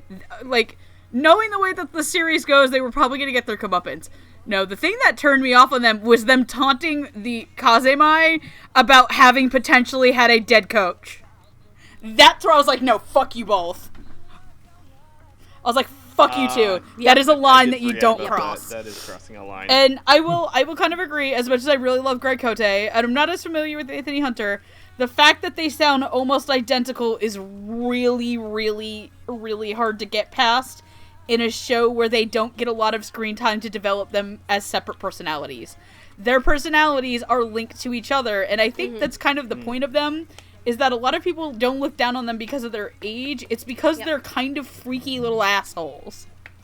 Like, even, we're not talking about them, but Daigo and Hiroki, who are played by Adam Gibbs and Mike Haimoto, both of them are usually, like, pulling them off and telling them to stop it, not because they're not good at what they do, but because they are kind of little gremlins. Yes. And that is that would have been an interesting thing to see more developed in the show, because like imagine instead of focusing on the 5 characters who are just having difficulty getting over working as a team, we got these characters that are really almost Naruto levels of I think I'm hot shit. And I think one of the other things that's actually like I wouldn't mind if the show had been 24 episodes. Honestly, like I would have actually probably gotten into it like still, but I think it's for what I'll get to it in final thoughts about why I feel the show is the length that it is. But one of the things that I really like is when Minato tells them to fucking stop it because Karma's gonna come bite them in the ass. And then Karma does because Manji starts getting target panic. And bites him in the ass. And that's and like I think you can kind of hear it in Anthony's performance where he's like, "Dude, shut the fuck up and stop it for once." You can kind of see it like starting, and that's where you can kind of start telling them apart is by the tone and their inflection. But I would say out of the entire cast, I wouldn't have them as the 2 strongest members. I think that they're kind of like in that this isn't going to detriment the dub, but it's also not like up there. I will say I actually really do like Scott Gibbs' Shu. I actually think that Shu is an interesting character, again, if the show had more time, but one of the things that really stood out to me about Shu is that Shu actually is hot shit, but even he is like, you guys need to shut the fuck up, you're not that good. And how... But at the same time, Shu also isn't afraid of kind of taking a very low blow. In the scene between him and Seiya, where he tells Seiya to stop chasing Minato around, because he's never going to be as good as him, I think Scott nails it. Scott has it in his voice where it's like, it's that voice where you think that you're being, like, somebody thinks they're being nice, but at that exact moment they are being an absolute monster to somebody else. Because he kind of sets Seiya off onto, like, a spiral of depression. Really bad depression. But I really want to agree with stuff that, like, Scott Gibbs is usually a person I assume, I associate more with, like, comedic roles. Like, Kageyama's a stick in the mud, but Kageyama's also a ginormous fucking dork. And him is... He's adorable he's Titty Man, and he's Tits McGee and, Tada, isn't he? He is Boob Guy. He's Boob Guy. Which, yes, he is. If you've never seen Tada Never Falls in Love, if you want to find one clip, just watch the clip where Adam Gibbs says, like, 1,000 different euphemisms for boobs. Scott, fuck. Scott. Too many Gibbs. But I think that he really does show in the show that he is apt for drama roles. I know No Game No Life 0 is a lot more dramatic than No Game No Life proper. So I'm interested to see it, except for I don't really want to go to jail. But I think that Scott really is, this is a role to set up and kind of destroy a little bit of preconceptions of Scott Gibbs if you only know him from comedic work, and I think he does a really good job in it, so. Alright, and before we move on really quickly, I would like to jokingly I told Roots that we see him as writer, and he's like, let's be real, I'm a lovable doof who would throw hands with Bill Clinton for no reason if the opportunity arose. Hey. Because Ryder in Fate Zero does try to fight Bill Clinton. You know who doesn't try to fight Bill Clinton? Japanese archer boys. Hey, so let's talk about Kazemai's first position shooter, their second position shooter, and their fourth position shooter. So, Katsuki Bakugo, Kaito Onogi. They call him Kachan. God damn it. Is Kachan, their Kachan, right. Kaito, is a very gruff, very, very much into Kyoto, you will respect my dojo, get out of here, I hate to use this phrase, be gone, thoughts. Who, he's a good guy, but he's a little rough around the edges, is a little bit of a hothead, and a little too competitive. He is the cousin to Nanao Kurosagi, who is essentially just straight Nagisa. He's straight Nagisa. Yeah. No. Nanao is a playboy who has a bunch of girls follow him around at school and does Kyudo with his cousin, like I said, his cousin Kaito. But he is actually really serious about it to the point where he actually has problems with all the girls who keep following him around. And he's a genuinely cheerful and upbeat boy. Ryohei Yamanouchi is Seiya and Minato's childhood best friend who got into Kyudo After he got into middle school and sprung up like a bean, he is genuinely a very good boy and the human equivalency of a golden retriever. He's a sweet, he's a good friend. Like, he's actually the ultimate bro in this entire show. He does a lot. So, playing Kaito Onogi is Cortland Johnson, playing Nanao Kisaragi is Clint Bickham, and playing Ryohei Yamanouchi is Gabriel Rigojo. Cortland Johnson, you'll know his characters such as Miyano in Kokaku and Jing Ming in A Spirit of the Sun. Clint Bickham, you'll know his characters such as Akihiro Kambara in Beyond the Boundary, Shun Aonuma from The New World, and Haru in Suritama. Gabriel Rigojo is characters such as Takashi Makimura in Devil's Line, Leon in Mu Love Ru, and time to rip this fucking bandage off. Just do it! He is Albus Seragaki in Dramatical Murder. And before we start this is the man!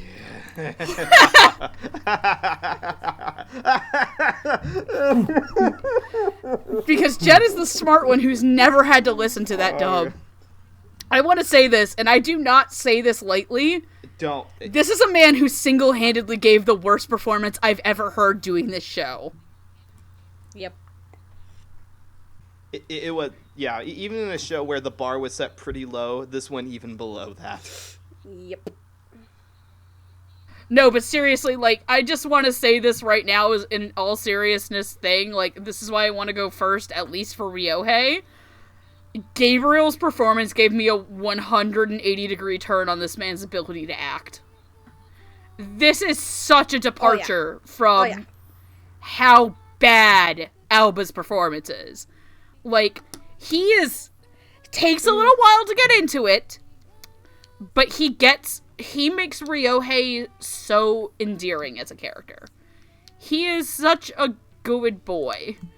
And I think that Gabriel really steps up to what he needs to. Like, Ryohei is, we're joking about Ryohei being a bro. Ryohei doesn't understand what's going on with, like, his childhood idol and best friend. But he goes out of his way to learn it, to empathize with him, which says a lot for, like, a 15-year-old boy. And I think that he does a good job in capturing that aspect. I'm going to hand over the rest of this to Noah because I want to talk about everything else in order. I just wanted to get out how much of a 180 Gabriel gave me on him as an actor. Well, I might as well jump into Gabriel as well, just to keep going off of that, because Ryohei is, like you said, he is the best boy in the show. Like, putting aside any thoughts about the dub performances, he is just the best character in the entire group. He is pure-hearted, devoted to getting better for a particularly selfless reason, and best yet, makes the other characters better just through his virtuosity. So you're going to need someone who can convey that golden retriever innocence really well. Gabriel's portrayal of this is using a higher male voice with a slight rumble in the back to portray the fact that he is a younger high school student, but he's also He big boy. He's like taller too, because he really went through a growth spurt. He's the big boy. But he has a lot of enthusiasm. He's really enthusiastic. Like, from the first time we see him through like every other part of the show where he gets a speaking role, he's like at a consistent 7 out of 10 on the enthusiasm scale, sometimes even higher than that. Gabriel, I'm not sure if this was quite intentional or if this is just his normal speaking pattern, but he gives Ryohei a slight slurred speech that sets him apart from some of the other characters who have cleaner speech patterns. So, which sometimes I don't like. Like, sometimes that gives off a sense of amateurness, but because this character here is meant to be more innocent and, I suppose, less adult than the other ones are, it fits really well with this character. So yeah, what Gabriel did for this one, I did not believe that it was Alba from Dramatical Murder when I first saw it, and I am really glad that he's found his groove as a voice actor. I hope he continues to do well. Now let's, Clint Bickham is probably the most fun and the most memorable of the male characters, just because he is like you said, he is straight Nagisa from Free, and that's not really not really easy to pull off. It's got to be the kind of goofy, moderate tenor that if you're too goofy, you come off as sounding overly cartoonish. And the key thing about the key thing about his character is that he's also supposed to be very attractive to the girls. Like, he is the one who has a fan club who is always cheering for him because of his youthful enthusiasm. So luckily, Clint does balance that out with kind of a prissy voice. He's like got this obvious falsetto when he's speaking that's always giving off this really young, almost idolish kind of personality. And it doesn't really change all that much when he's not around the girls, but there is a bit of a change when he's like in the practicing session. He shifts his personality from being coy with the girls to being upbeat with the guys. So for both of those ends, Clint handles that not too bad. I also do quite like his marhaba way that he calls that off. It apparently means hello in Turkish. It does. But now let's talk about Courtland Johnson, who I'm sorry to say is unconvincing as an actual tough guy, but I'm 93.27% sure that was intentional. Because Kaito is not an actual tough guy. He's not actually intimidating. He will not choke a bitch. He is the guy who is trying to compensate for the fact that he is really serious about the sport and does not like others not doing as well as he does. He's the kind of person who has high expectations for himself and expects everyone else to do the same as well. But what Courtland does for him is he, first of all, speech pattern-wise, he gives a slight roll at the end of his words that is kind of the stereotypical tough guy voice. I know in one show, I remember Midori Days, the lead character rolled his R's when he was trying to sound tough, and that seems to be kind of a similar archetype that Courtland was going for. But he's, he's still got his softer sides to him, but he never drops the rumble in the, I think it's like in the nose or something. Like, there's a rumble there that only tough guys seem to have. But because the character is just really, really not as tough as he wants to seem, Courtland has to balance those out. He has to be both tough looking on the outside while really letting us all know he's just a puppy dog on the inside. So I'm not quite sure. It may just have been difficulty in getting to the character, but of the three we're talking about here, Courtland unfortunately ranks 3rd out of 3 for me. All right, Jet. Okay, I guess I will also start with Gabriel. So, I'm not really familiar with a lot of his other work, which I guess honestly kind of applies to a fair chunk of this cast because I'm not on Sentai dubs that often. But it definitely left a pretty solid impression on me. Unlike a lot of the other cast members here, I enjoyed it pretty much right off the bat, and he made Ryohei sound like a bundle of energy, and I really enjoyed the level of enthusiasm he gave to the character. And in general, Ryohei just felt like a really good guy trying his best to help out an old friend, even though he didn't really know too much about how to actually deal with target panic. And I thought his determination to help out Minato was kind of nice. And, much like with Courtland Johnson's Kaito, Gabriel made Ryohei feel like the kind of guy who just wears his heart on his sleeve and is an all-around just a very likable dude. Moving on to Clint Bickham. Clint Bickham in general is pretty consistent, and I'd say that was more or less the same case here. I felt like he had a little bit of trouble finding the exact level of softness he wanted to go for the first couple of lines, but he found his groove pretty quickly, and he did a good job of making it now sound like a pretty laid-back dude who just kind of maybe typically goes with the flow a little bit, while still being pretty energetic and excitable. And it was kind of fun seeing him play off of some of the other guys in the main group. In particular, it was really nice seeing how he played off of Courtland Johnson's Kaito, since Clint's very soft and relaxed tone and contrast to Courtland's gruffness made their interactions sound really entertaining. And you can tell why these two characters were friends, even if they were pretty much total opposites. Speaking of which, the moment that probably sold me on Clint's performance the most here was definitely that moment where Nana kind of admits that the reason he got into Kudo to begin with was because he really wanted to support Kaito. And that he just kind of wants to be there for him, since Kaito is kind of an awkward guy, and I thought that was pretty nice, and it's definitely the most serious we've seen it now about basically anything, and I thought Clint did a really good job of slowing that moment, and it was kind of sweet. And moving on to Cortland Johnson as Kaito. I will admit that out of the entire main cast, this is the one I had the hardest time getting behind for a good while. Like with Misaki and the Weasley twins, Cortland Johnson's voice... I can't get over it, I'm sorry. Look, if you don't want to be compared to the Weasley twins, don't make your twins redheads. It's just that simple. Okay, so like with Misaki and the twins, Cortland Johnson's voice felt like a little too deep here, even though the character was clearly supposed to be kind of a gruff dude. And in addition to maybe sounding like a little bit stiff, it also kind of sounded a little not like an actual teenager, so it threw me off in the first few episodes. However, as the show went on and we got to spend more time with Kaito, Cortland's performance gradually became a little bit more nuanced, and he was able to emote well enough that I could feel the character's sincerity beneath Kaito's generally gruff behavior, and how he's got a lot more passion and earnestness about his goals than his appearance would kind of generally suggest. And by the end of the show, he kind of becomes the heart of the group, and in a weird way, he kind of reminded me of Kuwabara from Yu Yu Hakusho, both in terms of being a meathead. Okay, both in terms of being like the meathead who's ultimately kind of the most emotional person in the group, and also in terms of having a voice that really doesn't seem like it should be aligned to a high schooler, but kind of works out in the end. And while I can't say that Cortland's performance was quite as endearing to me as Chris Savage Kuwabara was, like, episode 1 of Yu Yu Hakusho makes me cry almost every time for a reason. He definitely improved the most out of the entire cast for me, and I went from being turned off from him in the beginning to wanting to hear him in more things, so to Cortland Johnson, I say good job. Alright. Neat. I'm going to start with the easy one. Clint Bickham is adorable.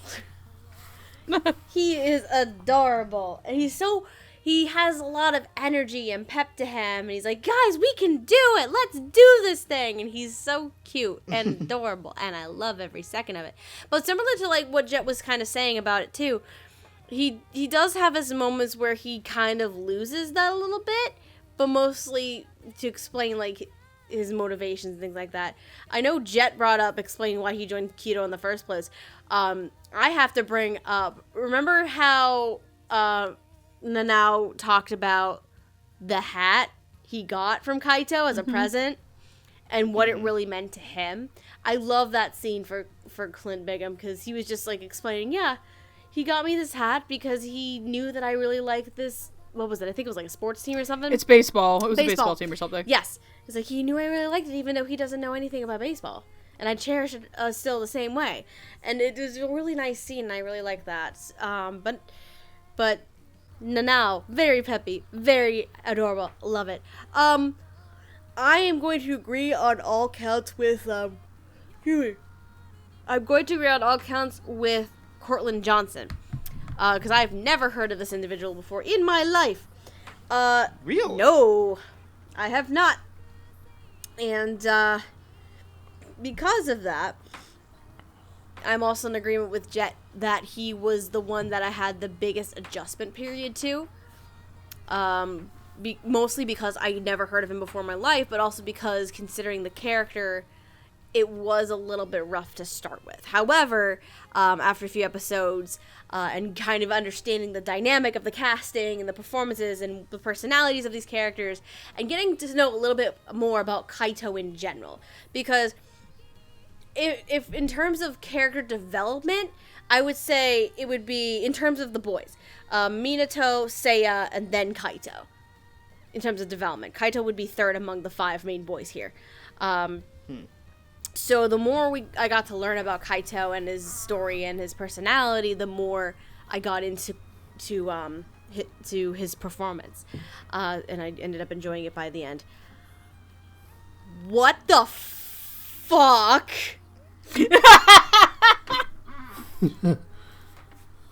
Oh my, how far we have come, Gabriel Rogojo. Holy mother of God. Seems like just yesterday, doesn't it? Feels like it. Because here's my thing. I never paid attention to Gabriel Rogojo after Dramatical Murder. And with good reason. But now here I am. It's been like 3, maybe 4 years since we did the episode. I try to purge watching that from my memory. Same. That's a lie. I made a bunch of people. No, wait. We made a bunch of people watch the OVA last year because we all got the voice of Rohan wrong in JoJo's, including your boyfriend, and it was hysterical. I think I think I missed that. I think I missed that, and it was. You missed Sufferball. I did. I happened to miss it. I was very disappointed because I wanted to hear it. It was because this is one of my favorite pastimes, hearing people suffer through the OVA. But anyway, no. But how far we have come. This is a goddamn 180. Holy mother of God. Yeah, like. Yeah, like you think I joke, but holy shit. No, Gabriel as Ryohei is a complete 180 for sure, compared to what we've heard him do before here, and I think it's great because Ryohei is he's also an adorable goober, not to the same extent as Nanao, but he is such a supportive person and he cares about everybody, and he is very adorable to some at points. He's very adorable at points, and at first I didn't fucking believe that this was Gabriel Ragojo. I will not lie about this, because of course I am one of the vocal people who with opinions on Gabriel Ragojo as Alba, but at the end of the day I am just floored by how well done this performance is. It's completely turned my opinion around. He gets the personality, he gets the bits of this character, like he's the supportive friend, he wants to make sure everything is fine and dandy, but he also has his own flaws and his own weaknesses too, because out of the main guys in that club, he's the one with the least experience with Kyudo, so he has his own hurdles that he has to overcome as well throughout the course of the show. So seeing the progression that Ryohei has to go through too is very nice and well done. And I can't believe I'm saying this. I want to see Gabriel Ragojo in more things. I fucking said it. Gasp. I fucking Audible said it. gasp. But yeah, like, Audible gasp. You can't see me, but I'm holding a tub of margarine here that says, I can't believe I just heard that. Yeah, but yeah, like with this performance, I'm willing to give him another shot. I'm sure I completely passed him by during Dramatical Murder, but like with this, I'm willing to give him another shot. Absolutely, give him another shot. Shut up. Bottom line, all three of his performances, Cortland Johnson is probably the roughest of the three, but he does adjust to it eventually very well. But holy mother of God, Gabriel Ragojo, wow. I am still floored. I need to pick up my jaw off the floor, excuse me, for a few minutes. Okay, cool. I'll go.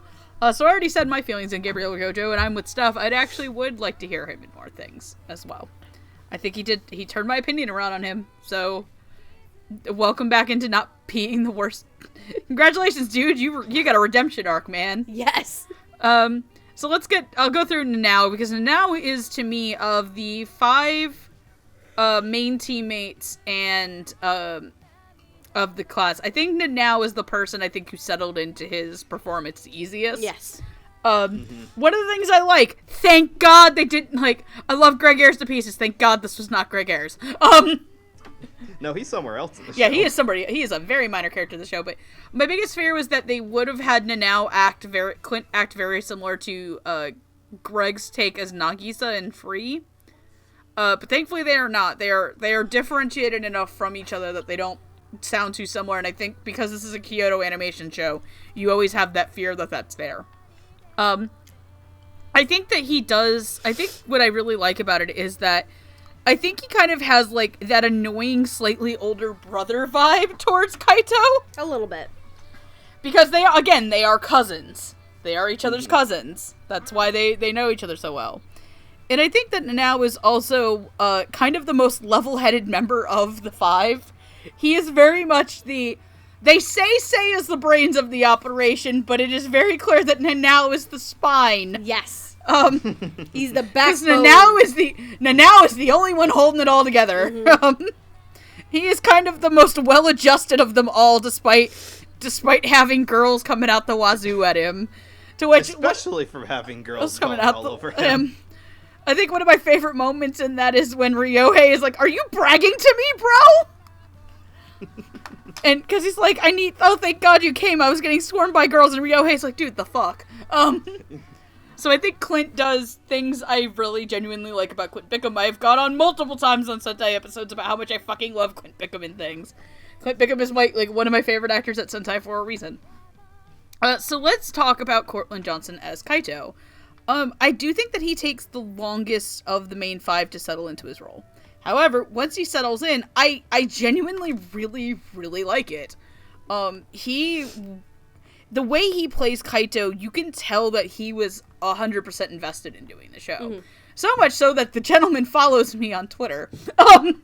He follows me on Twitter, and I had mentioned that I got really emotional to this show, and he actually said he got really emotional when they found out about Masaki being in the car accident. Yes. Like, he got really teared up for that. And it shows, because, like, he gets...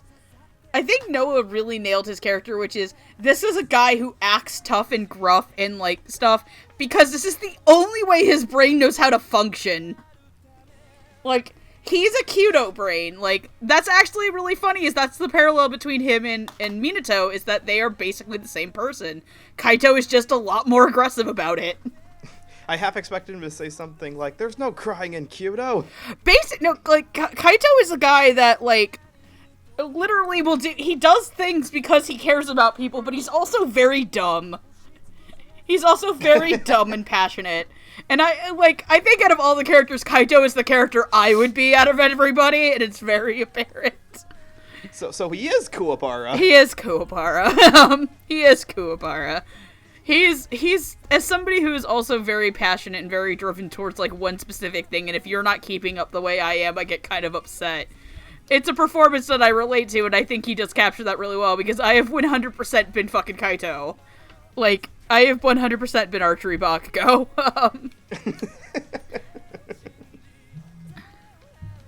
But I think that Cortland, because this is, like, the first thing I think I've ever actually seen him in, too. Yeah, me too. Like, so I've never this isn't a case where, like, I never want to see you act again. This is a case of, hey, you did a good job. There are things you can improve on. There are things you can improve on. Keep at it, because I want to see you do more things. And one day you too can be a person in our next segment. One day you too could pull a Steph and be like, I want Scott Gibbs in more dramatic roles. Yes.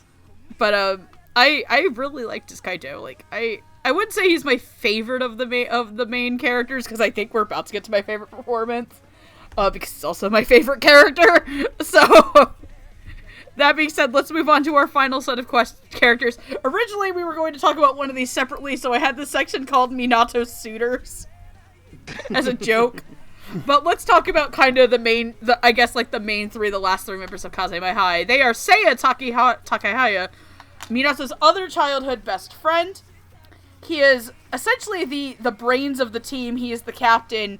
He is the one who knows that Minato can still shoot and does some slightly underhanded things to get Minato to come back to the team. A little bit. He also has really bad codependency on Minato. A little bit. Like, a lot of it. Yeah. He has a very interesting character arc. If you were comparing these to Free, Seiya's basically Makoto. Seiya's the Makoto. He really is. Ryohei would probably be Rei, and Kaito would definitely be Rin. Seiya is 100% the Makoto, but a lot more angsty. Nanao would be the Nagisa. Yeah, Nanao is obviously Nagisa. And also if I can say it, Seiya is a lot of things I wish that they would have done with Makoto in Free. And I love Makoto from Free. So then we also have Masaki Takigawa. Masaki is the mysterious man with the owl that Minato runs up to in the mountains in the forest in the first episode and believes him to be a ghost. Turns out he's not a ghost, but he's haunted by his relationship with his grandfather, who was his Kyudo teacher. And Masaki is, honest to God, the most fascinating character in this entire show. Yeah. Like, he is single-handedly, like, a big reason why I like this show a lot. I do not understand why the show wasn't all about him. Honestly, same. Honestly, same. But Who is the show actually about? The show is actually about Minato Maruyama, a 15-year-old boy who lost his mother in a horrific car accident to the point that I think they said he was in the hospital for 10 days. Something like I don't know that. exactly how. He was in the hospital. His mother perished in the accident. His mother straight up passed away. Yes. He has a massive scar in his stomach from it. And he eventually develops target panic because of reasons, but he gets over it by the end in a really, actually beautifully triumphant moment. But playing these characters, playing Seiya Takahaya is Gareth West, playing Masaki Takigawa is Joe Daniels, and playing Minato Maruyama is Bryson Vegas.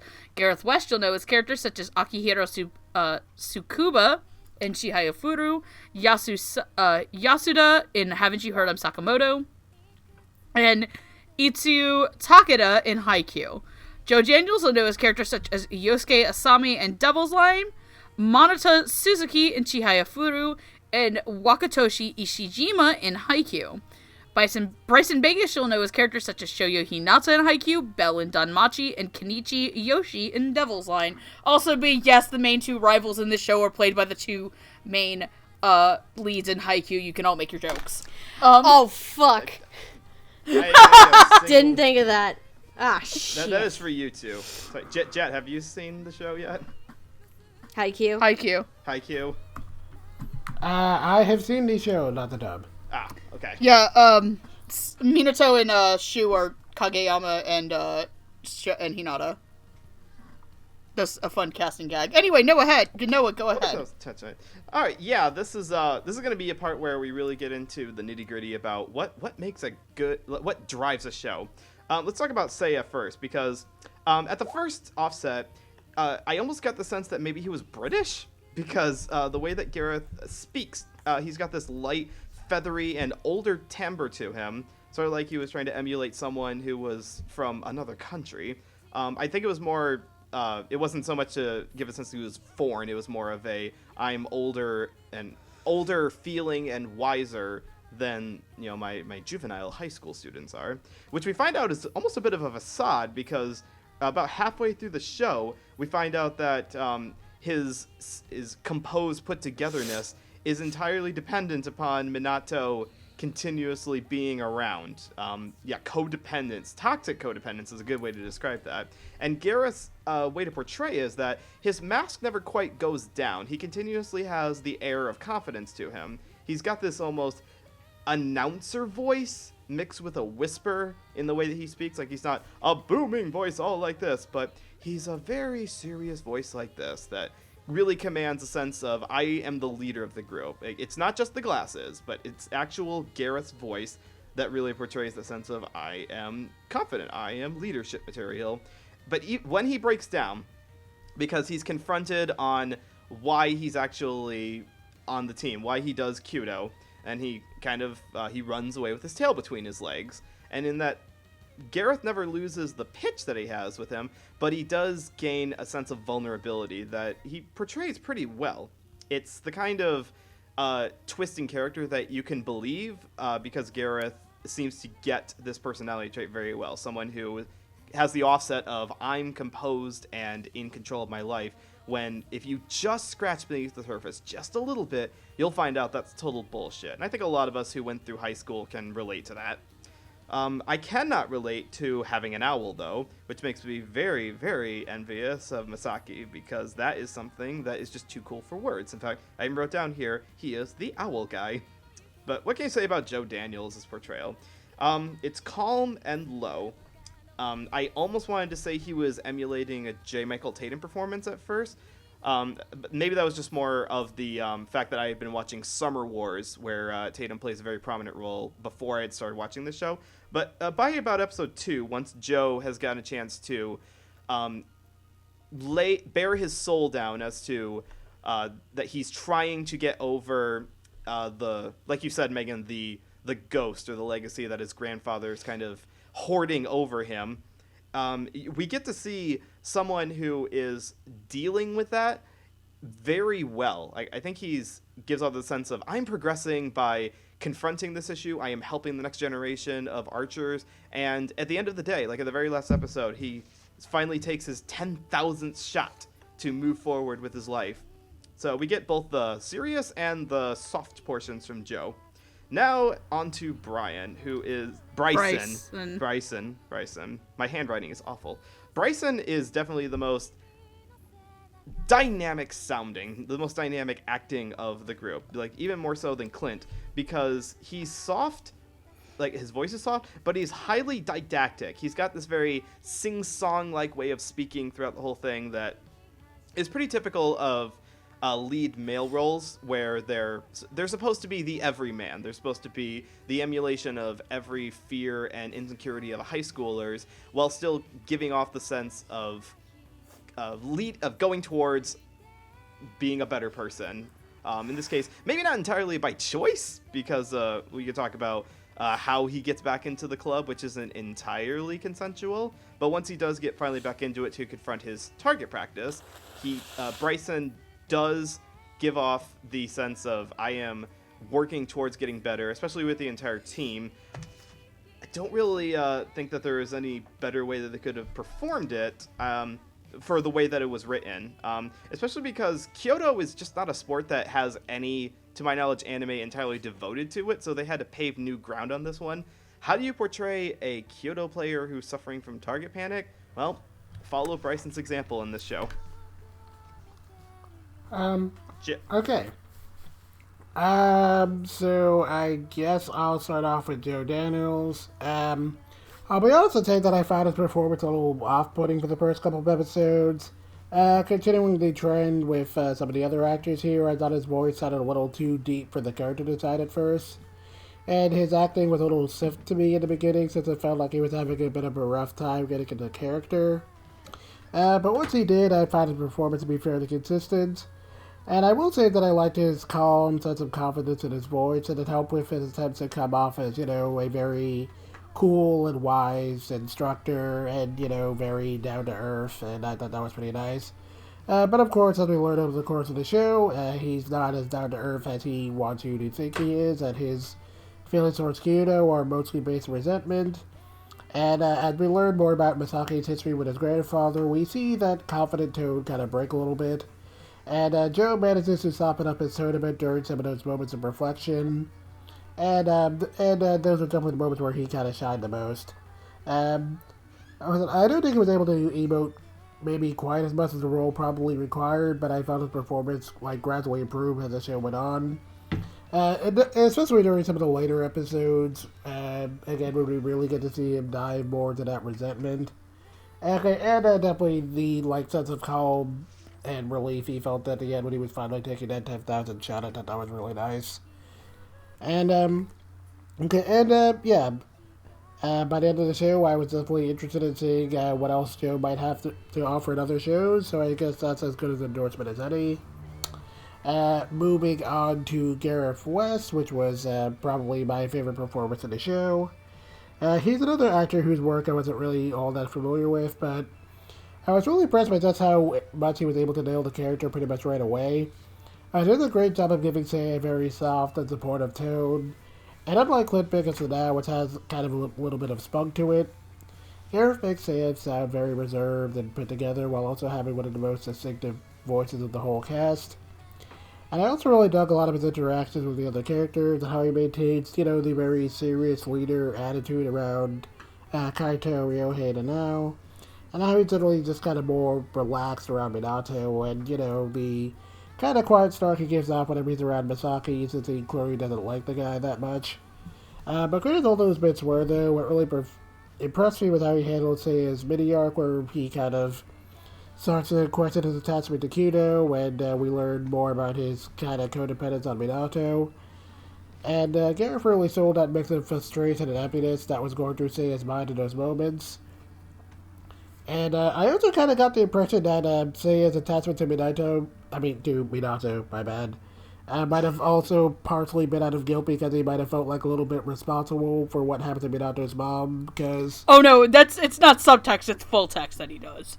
Okay, yeah, I just wanted to be sure I wasn't like the only one who got that vibe, but Oh no, like that is very clearly the reason why he does what he does.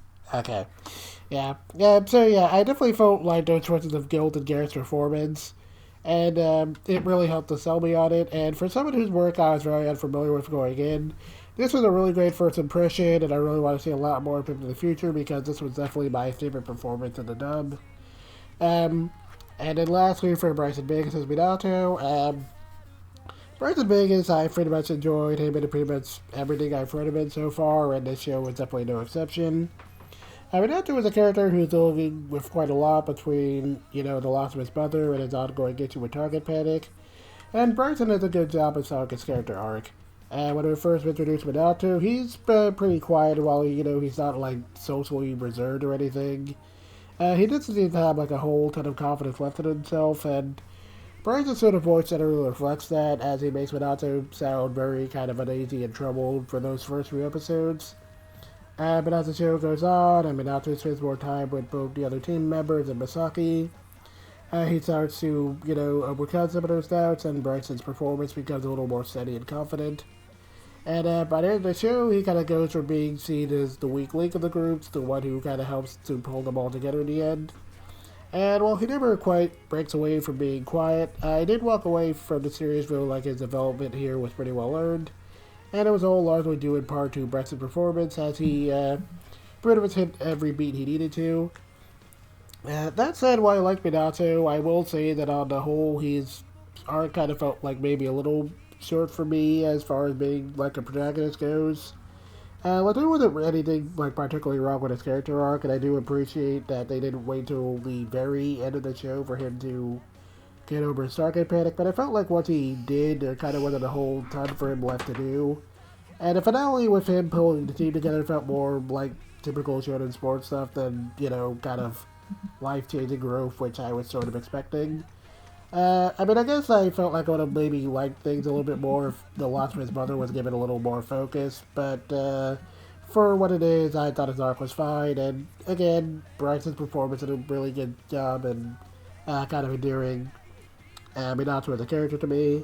So, nitpicks aside, Bryson did an excellent job here, and while he wasn't like a standout for me, he definitely brought one of the most consistent performances to this dub, and it was really good stuff. Cool. So it's kind of amusing when Noah said that Joe Daniels kind of reminded him of a J. Michael Tatum kind of character. I was thinking Ian Sinclair. That's straight up where I was thinking. Too. So that's kind of funny. But talking a little bit about Joe Daniels, because obviously I don't know who Joe Daniels is. This is my first time hearing this person. I'm hearing a lot of people here for the first time today. It's interesting how this goes. Welcome to the miseducation of Lilac. Look here. This is how my life works. Shut up. But aside from Joe Daniels kind of sounding like Ian Sinclair, which is a very interesting comparison to make, to the point where I almost thought it was actually Ian Sinclair using a pseudonym since he has done Sentai shows before, but then I came to the realization, no, he would just say it's him. Anyway, so... He'd be funny and just write it backwards. God damn it. But anyway, I do agree that it took a little bit for me to get into Joe Daniels' performance. I think the first initial episode where we're introduced to the character, that was where the transition point was, because I think because he's introduced episode 1, episode 2-ish, I believe. The very tail end of episode 1, but we get a bit more at the start of episode 2. And I feel like episode 3 is where he really like kind of comes in for the first time. For sure. Yes. But I think after the initial introduction, episode 2, like where we really solidly get him in there, every time after that he gets it actually flows rather well. Because I found Joe to be both kind of a mellow performance, like kind of soothing in a way, but it was also, because the character himself, he does have little secrets throughout the show, so I kind of sense like a little bit of like a mischievous vibe off of him too, like a mystery, like a question mark kind of vibe off of him. So I do like what was going on with Joe Daniels' performance, and he was a very interesting dynamic among like these 5 teenage boys and these adult men. He was definitely an interesting and make for a different dynamic within the casting and the group. Gareth West. Huh. The only other role that I'm very, very familiar with Gareth West is, of course, Haikyuu, where he is this, like... He's like the puppy dog teacher. He's the puppy dog teacher, and I love the puppy dog teacher. So here, he really got a character that has more depth to him in Seiya, I feel. And he really got to sink his teeth into this one. Because Gareth was, wow, what I fucking write here. Steph can read. I can read. Gareth West is, he's constantly showing, like, for me, he's definitely showing a completely different side of his acting chops. He was soft-spoken yet very determined. He takes on the leadership role, and he has like a dignity and a grace about him, which really works for the character. But then later on down the line, once we get the mini arc where Seiya becomes a very prominent character, and we contend with his codependency issues, we contend with his actual like love of Kyudo, and if he actually does like it, we contend with his disgust for Masaki. It's very like there's a lot going on there. And it becomes very complicated for Seiya very quickly. And I think Gareth handles that all in stride. It ends up being a very mature yet troubled side of the character. And I loved every bit of that mini arc. So in terms of Gareth West, I am in full agreement with Jet. This is my actual favorite performance in the dub. Like, hands down. Because he just really impressed me with all these complexities that Seiya has. He's able to just bring them full force. And then as for Bryson, I also love Bryson. He's adorable. I have not had a bad thing about Bryson ever, and I want to keep it that way. Bryson, Minato, he's a very kind-hearted yet kind like a gentle soul in a way. Yet he's also kind of troubled with his trigger panic, and basically because the main thing for him is with his trigger panic, he also kind of lost a part of himself. So the big character arc for Bryson and as Minato is he's basically finding that confidence again. We're trying to regain himself in a way. But no, he's trying to basically find himself again as a person and his confidence with his target panic. And it's a very interesting, captivating arc, and he has a lot of heart to him. And Bryson does a fantastic job with this character, and he has an interesting dynamic too. I think my favorite interactions though when it comes to Bryce is Minato's interactions with Kaito, because at first Kaito hates the ever-loving shit out of him, but then you realize that they're basically almost the same person. That they aren't exactly able to express themselves that well. And they are very awkward little dorks. So having those interactions between the two and seeing that relationship kind of grow into a really good friendship, because at the end, before the last match, there's the bit where they're arguing about shit, and all of a sudden Minato just calls Kaito by his actual first name for the first time in the show, and Kaito just gets pissed. He's like, don't call me by that, da-da-da-da-da. And he's like, listen here. Minato just, like, finally takes a stand. He's like, listen here. Minato finally gets a spine. Yes. And it's like, and then everybody listens, like, oh, shit. So it actually ends up coming full circle where he finally just takes control and takes command of the situation. So there's a lot of complexities in Bryson's character of Minato as well. And I think he just plays them all very wonderfully. But the standout for me of this group and for the show is for sure Gareth West. For sure. I hate to break the serious tone here, but for a moment, but but someone just showed me a picture of a gender swapped version of Asa from Black Clover, and your boyfriend just told me he would hit that. So, which one? Which boyfriend? Which boyfriend? Which of our boyfriends? Which boyfriend? Friend. Do I even have to say which one? Fucking hell! It's mine, isn't it? We're keeping this in the I refuse to take this out of the episode. It's mine, isn't it, Jet? I God imagine damn have it, to where do is that. this shit? Where is horny? Where on is main? this, We Jet? want I have to see this now. It's in our. Is it in the main chat? Yeah. In the main chat. He doesn't say that he tap it. And I have to find this now. I have to find it. It's in our main chat. It's in our main group chat. Well, Steph goes and looks at her boyfriend doing dumb, horny things as always. Let me talk about this. I'm actually going to start with Minato because I actually have a lot of things to say about Misaki and Seiya as characters and especially how they treat each other. Bryson is a really solid lead actor for this. I am very, very used to Bryson being very loud, shouty characters and very pompous characters. Like, the three things, like, Hinata is literally, like, on caffeine 24/7, and I haven't watched season 2 of Haikyuu where, like, I've watched season 2 of Haikyuu. I haven't watched it in English yet.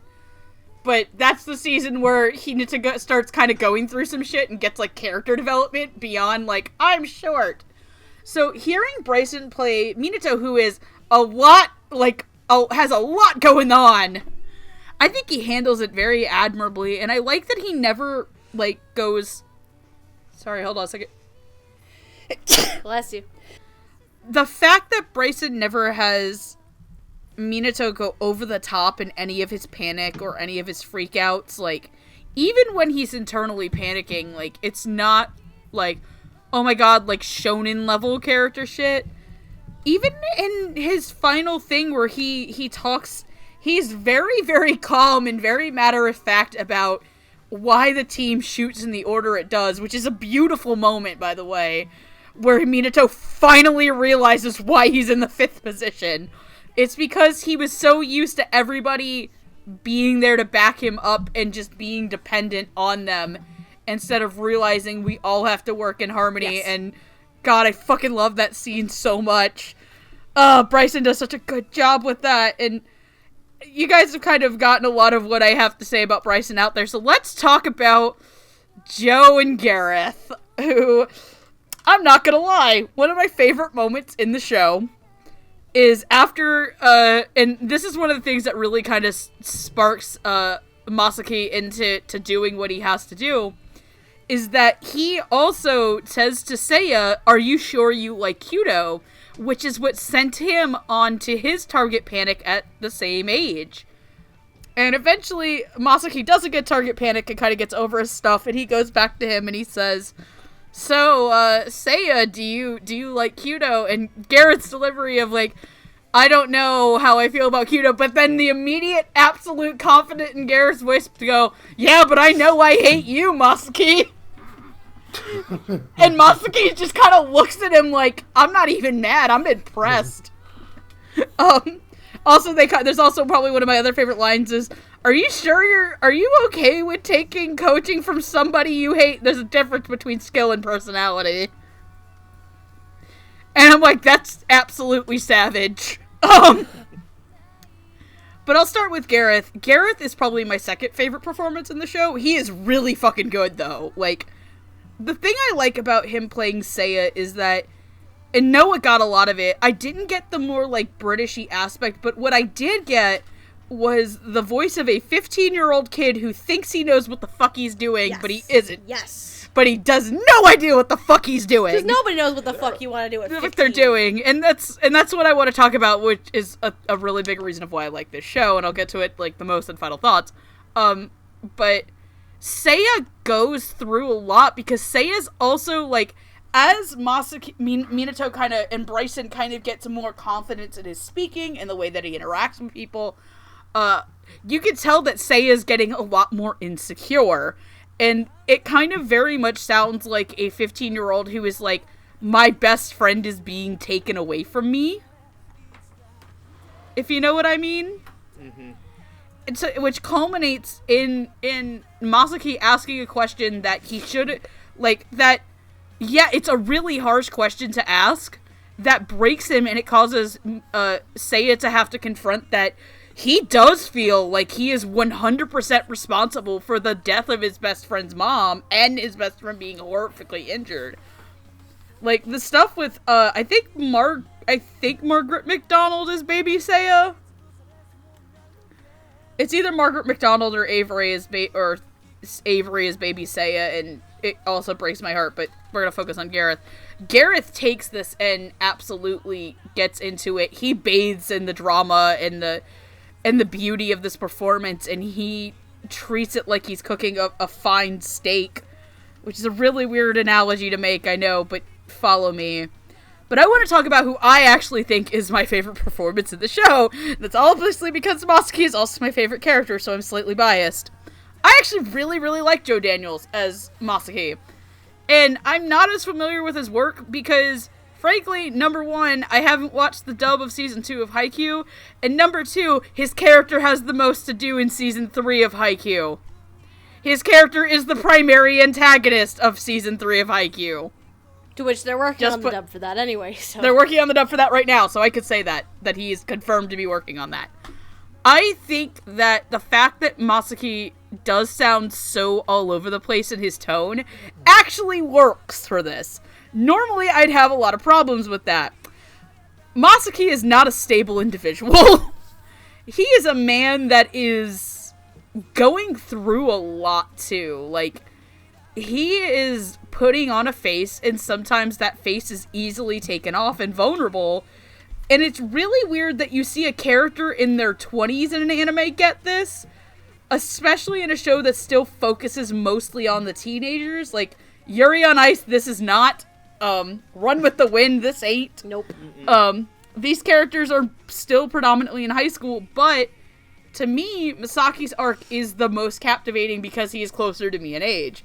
And I think that Joe really does, in his performance, work through one of the big themes that you end up finding out about the show, which is, when you're a kid, you think all of the adults in your life have it together. But when you get to that point in your life, you feel yourself like you're not there. And that's something Masaki 100% expresses. And I think that's the moment that's an absolute pivotal highlight of Joe's performance. Is when Joe and Tomi are talking and he says that. And he's like, I thought I knew what I was doing. I thought when I got to this point in my life, I would be a full-fledged adult and I wouldn't have these doubts in my mind. But here I am, and I don't think I'm worthy to be considered an adult. And you realize that Masaki is doing a lot of this coaching gig, not because at the first he genuinely cared about these kids. Obviously, by the end, he does genuinely care about the kids.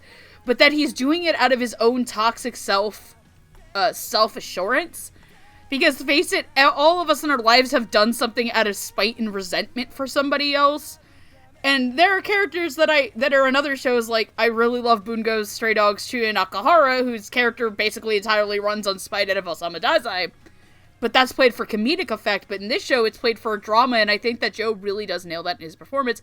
He's deeper, and he sounds more older than the kids, despite not looking that old. I don't mind that he sounds a little bit older, because frankly, he kind of has to deepen his voice, because some of the high schoolers don't exactly sound like high schoolers, and that's just a thing all over in anime, including in the subs. Don't you fucking bring that shit into my house. There's no way in hell that Junichi Suwabe will ever sound like a 15-year-old. Fight me. I love that man, but he never will sound like a 15-year-old boy to me. I think that Joe is a really big standout in this, and I am really, really looking forward to hearing him as Ishijima in Haikyuu Season 3, and I would love to see him pop up in other things that Sentai has. I actually really do want to kind of see him potentially, hopefully, please for the love of God, I'm going to say this again, dub Run with the Wind, and that he's a character in it. I just don't know which one. Probably the smoker guy. Jet knows exactly who I'm talking about. I'm letting this go way over my head. You should that what? He runs so quickly that his shoes catch on fire? No, as in he smokes. I was being generous. Okay. Run with the Wind is a great fucking anime, and you both should watch it. But that being said, let's move into final thoughts. So, Noah, take it away. Alright, we'll wrap this up pretty quickly. We spent a lot of time focusing on individual performances, and even though I was pretty harsh on the writing and direction when I started this, you may notice I actually have some pretty good things to say about the actors overall, because even though this is not a show that I think is very strong, and it's not something that I would normally seek out. It is a show that gave us some performers that we don't normally hear from or have got a bad reputation a chance to redeem themselves a little bit. Like, I don't think I could point to any one performance in here and say, like, this was a bad performance or that this was one that should have been covered by somebody else. But they do have the handicap of dealing with a very weak sauce sports show, because it kind of is trying to have the seriousness of an adult show while maintaining the pep and youth, the same free demographic appeal where small moments are really important. And that's really difficult to do for a sports show like this, especially one with Kyoto that is structured in a way that individual shots are the way of the game as opposed to a baseball or a soccer anime. But the whole point on the dub is that it is, I think, slightly less good, that's a word, than the Japanese overall. But if you're more comfortable with a dub, then you can go to this one, and nothing's going to be lost in the process. There just may be some emotional hurdles that take a little longer to get over. Like these other three were saying, it took a little while for them to get into their performances. That's a bit of a shame. But by the end, they did manage to hit at least the second most outer circle of this dub target. Okay, so for me, all in all, I found it to be a pretty enjoyable show. I like most of the characters and their interactions, and while not every dramatic beat necessarily hit for me, I definitely enjoyed it in that area as well, and I was especially impressed with how the show looked, since, this is the KyoAni joint, and they make good-looking shows. I mean, I wouldn't exactly put this up there with any of my favorite sports shows, since seasons 1, 2, and 3 kind of hit this particular niche a little bit better for me, and Run with the Wind has kind of spawned me on ensemble sports shows forever, but this is definitely a perfectly solid sports drama with some pretty boys, and if you're in the market for that, this show should most certainly do you fine. As for the dub, well, I did find the first couple of episodes to be pretty rough sounding. Once I found its groove, the dub turned out to be a pretty solid experience. And if you're looking to check the show out in English, this should serve your needs just fine, provided you're willing to, tolerate a little bit of growing pain. But all in all, I'm definitely very glad I got to check out this show, since it gave me the chance to get a little familiar with some Sentai actors whose work I wasn't super familiar with going in, and I walked away from the show feeling pretty satisfied. So, yeah, this is definitely a pretty good time. Okay. So, Megan has been on my case about watching Serenade since the beginning. I have. Yes. So I finally got to the point where I agreed to do this episode, so she can leave me alone with it. I love you. Are you getting something out of this? Like, are you gonna? I got a good show out of this. Is what I got. Oh. So, despite some of the issues with the actual show itself, I did enjoy it immensely. So, first of all, Megan, I love you. She knows my tastes very well. But in terms of the dub itself, there are parts. I know your taste very well because we literally have the almost exact same taste in anime. I know, mostly. Except for horror. You fucking hate horror. Anyway, but in terms of the actual dub itself, I'm gonna say it's solid. It's not outstanding. There's nothing that's really, really outstanding, maybe except for like a few different things here or there. And there are some minor hindrances, such as the roughness from the first couple episodes. Again, what I mentioned earlier about some of the very secondary background characters not exactly sounding that well, unfortunately. But I can say that I did enjoy the diversity of the cast here. It did introduce me to quite a handful of actors I'd never heard of before. It completely turned my opinion around on others. And it gave me some different roles and different character types for certain individuals that I really get to see them sink their teeth into. So generally speaking, I would say this is a very solid effort for sure. Not one of my favorites. It's not one of the most outstanding Sentai dubs I've seen, but it's definitely very, very solid, and it is very much worth your time to watch both Serenade as well as the dub. Alright, so let me be clear that I really fucking like this show. No, no. I think out of the four of us, I like this show the most. Like, honestly, I think it's one of the underrated anime of last year. Probably up there with Run with the Wind is one of the most underrated series of last year. Oh yeah, this one flew under the radar. For sure, this flew under the radar. A lot of people slept on it, and a lot of people I know who watched it, like, I just couldn't get into it. It was kind of boring, and I'm like, you know what? I like really slow burn shit, so... I think, to me, the reason that this dub endeared to me is that I think it was a, while not perfect adaptation or take on it, this is a show that is a lot about what it means to grow up and about some pretty broke-ass people becoming whole again. And while it takes, like the show itself, while the dub takes a little bit to get started, once it starts firing, it's really, really good. This is a dub that if you were looking to watch, just take some time and relax and just wanted to listen to something really good, I think this is a perfectly serviceable dub. It's not gonna... This isn't a dub that I would have given anybody a dubby for last year if we're gonna be kind of clear, because this did come in at the very tail end of contention from last year. I think it was literally a week away from being pushed into this year, and even if it was pushed into 2019 contention, it probably wouldn't have made it with some, especially in this year, because there's been a lot of really strong dubs that have come out already. Mm-hmm. But yeah, that's the thing. Even for the stronger performances, it's not quite up there with some of the even more strong performances. And like I said, this is a dub that also had to come out in the same season as both Tada and Bloom Into You, which had some of our, a lot of people's, standout performances on last year. Which isn't to say that this is not a way to, diminish from this dub. This is just, hey, we are here to critique this. This is maybe, a B grade as compared to an A grade or an S grade. It's not bad. It's not bad. It's not god fucking awful garbage, ear bleeding. But at the same time, it is also, some people would say it's held back by its material. I don't think this is a dub that's held back by its material, a ton. There are some characters who might be, but I think, the core cast isn't held back by the material. I think that this is a perfectly serviceable dub. I think this is a great show. I think, for me, this hits the niche that Free Eternal Summer did. And like I said, there are some aspects of it that I like a little bit more than Free Eternal Summer. I think that Seiya's arc is a lot more compelling than Makoto's arc, and I love Makoto. I think, though the things I think about Makoto's arc that kind of are similar to Seiya are in High Speed, which I haven't watched yet, and I've been told... But my thoughts on how I feel about the dub of Frey means I'm not watching the dub of that movie. I'm watching the sub.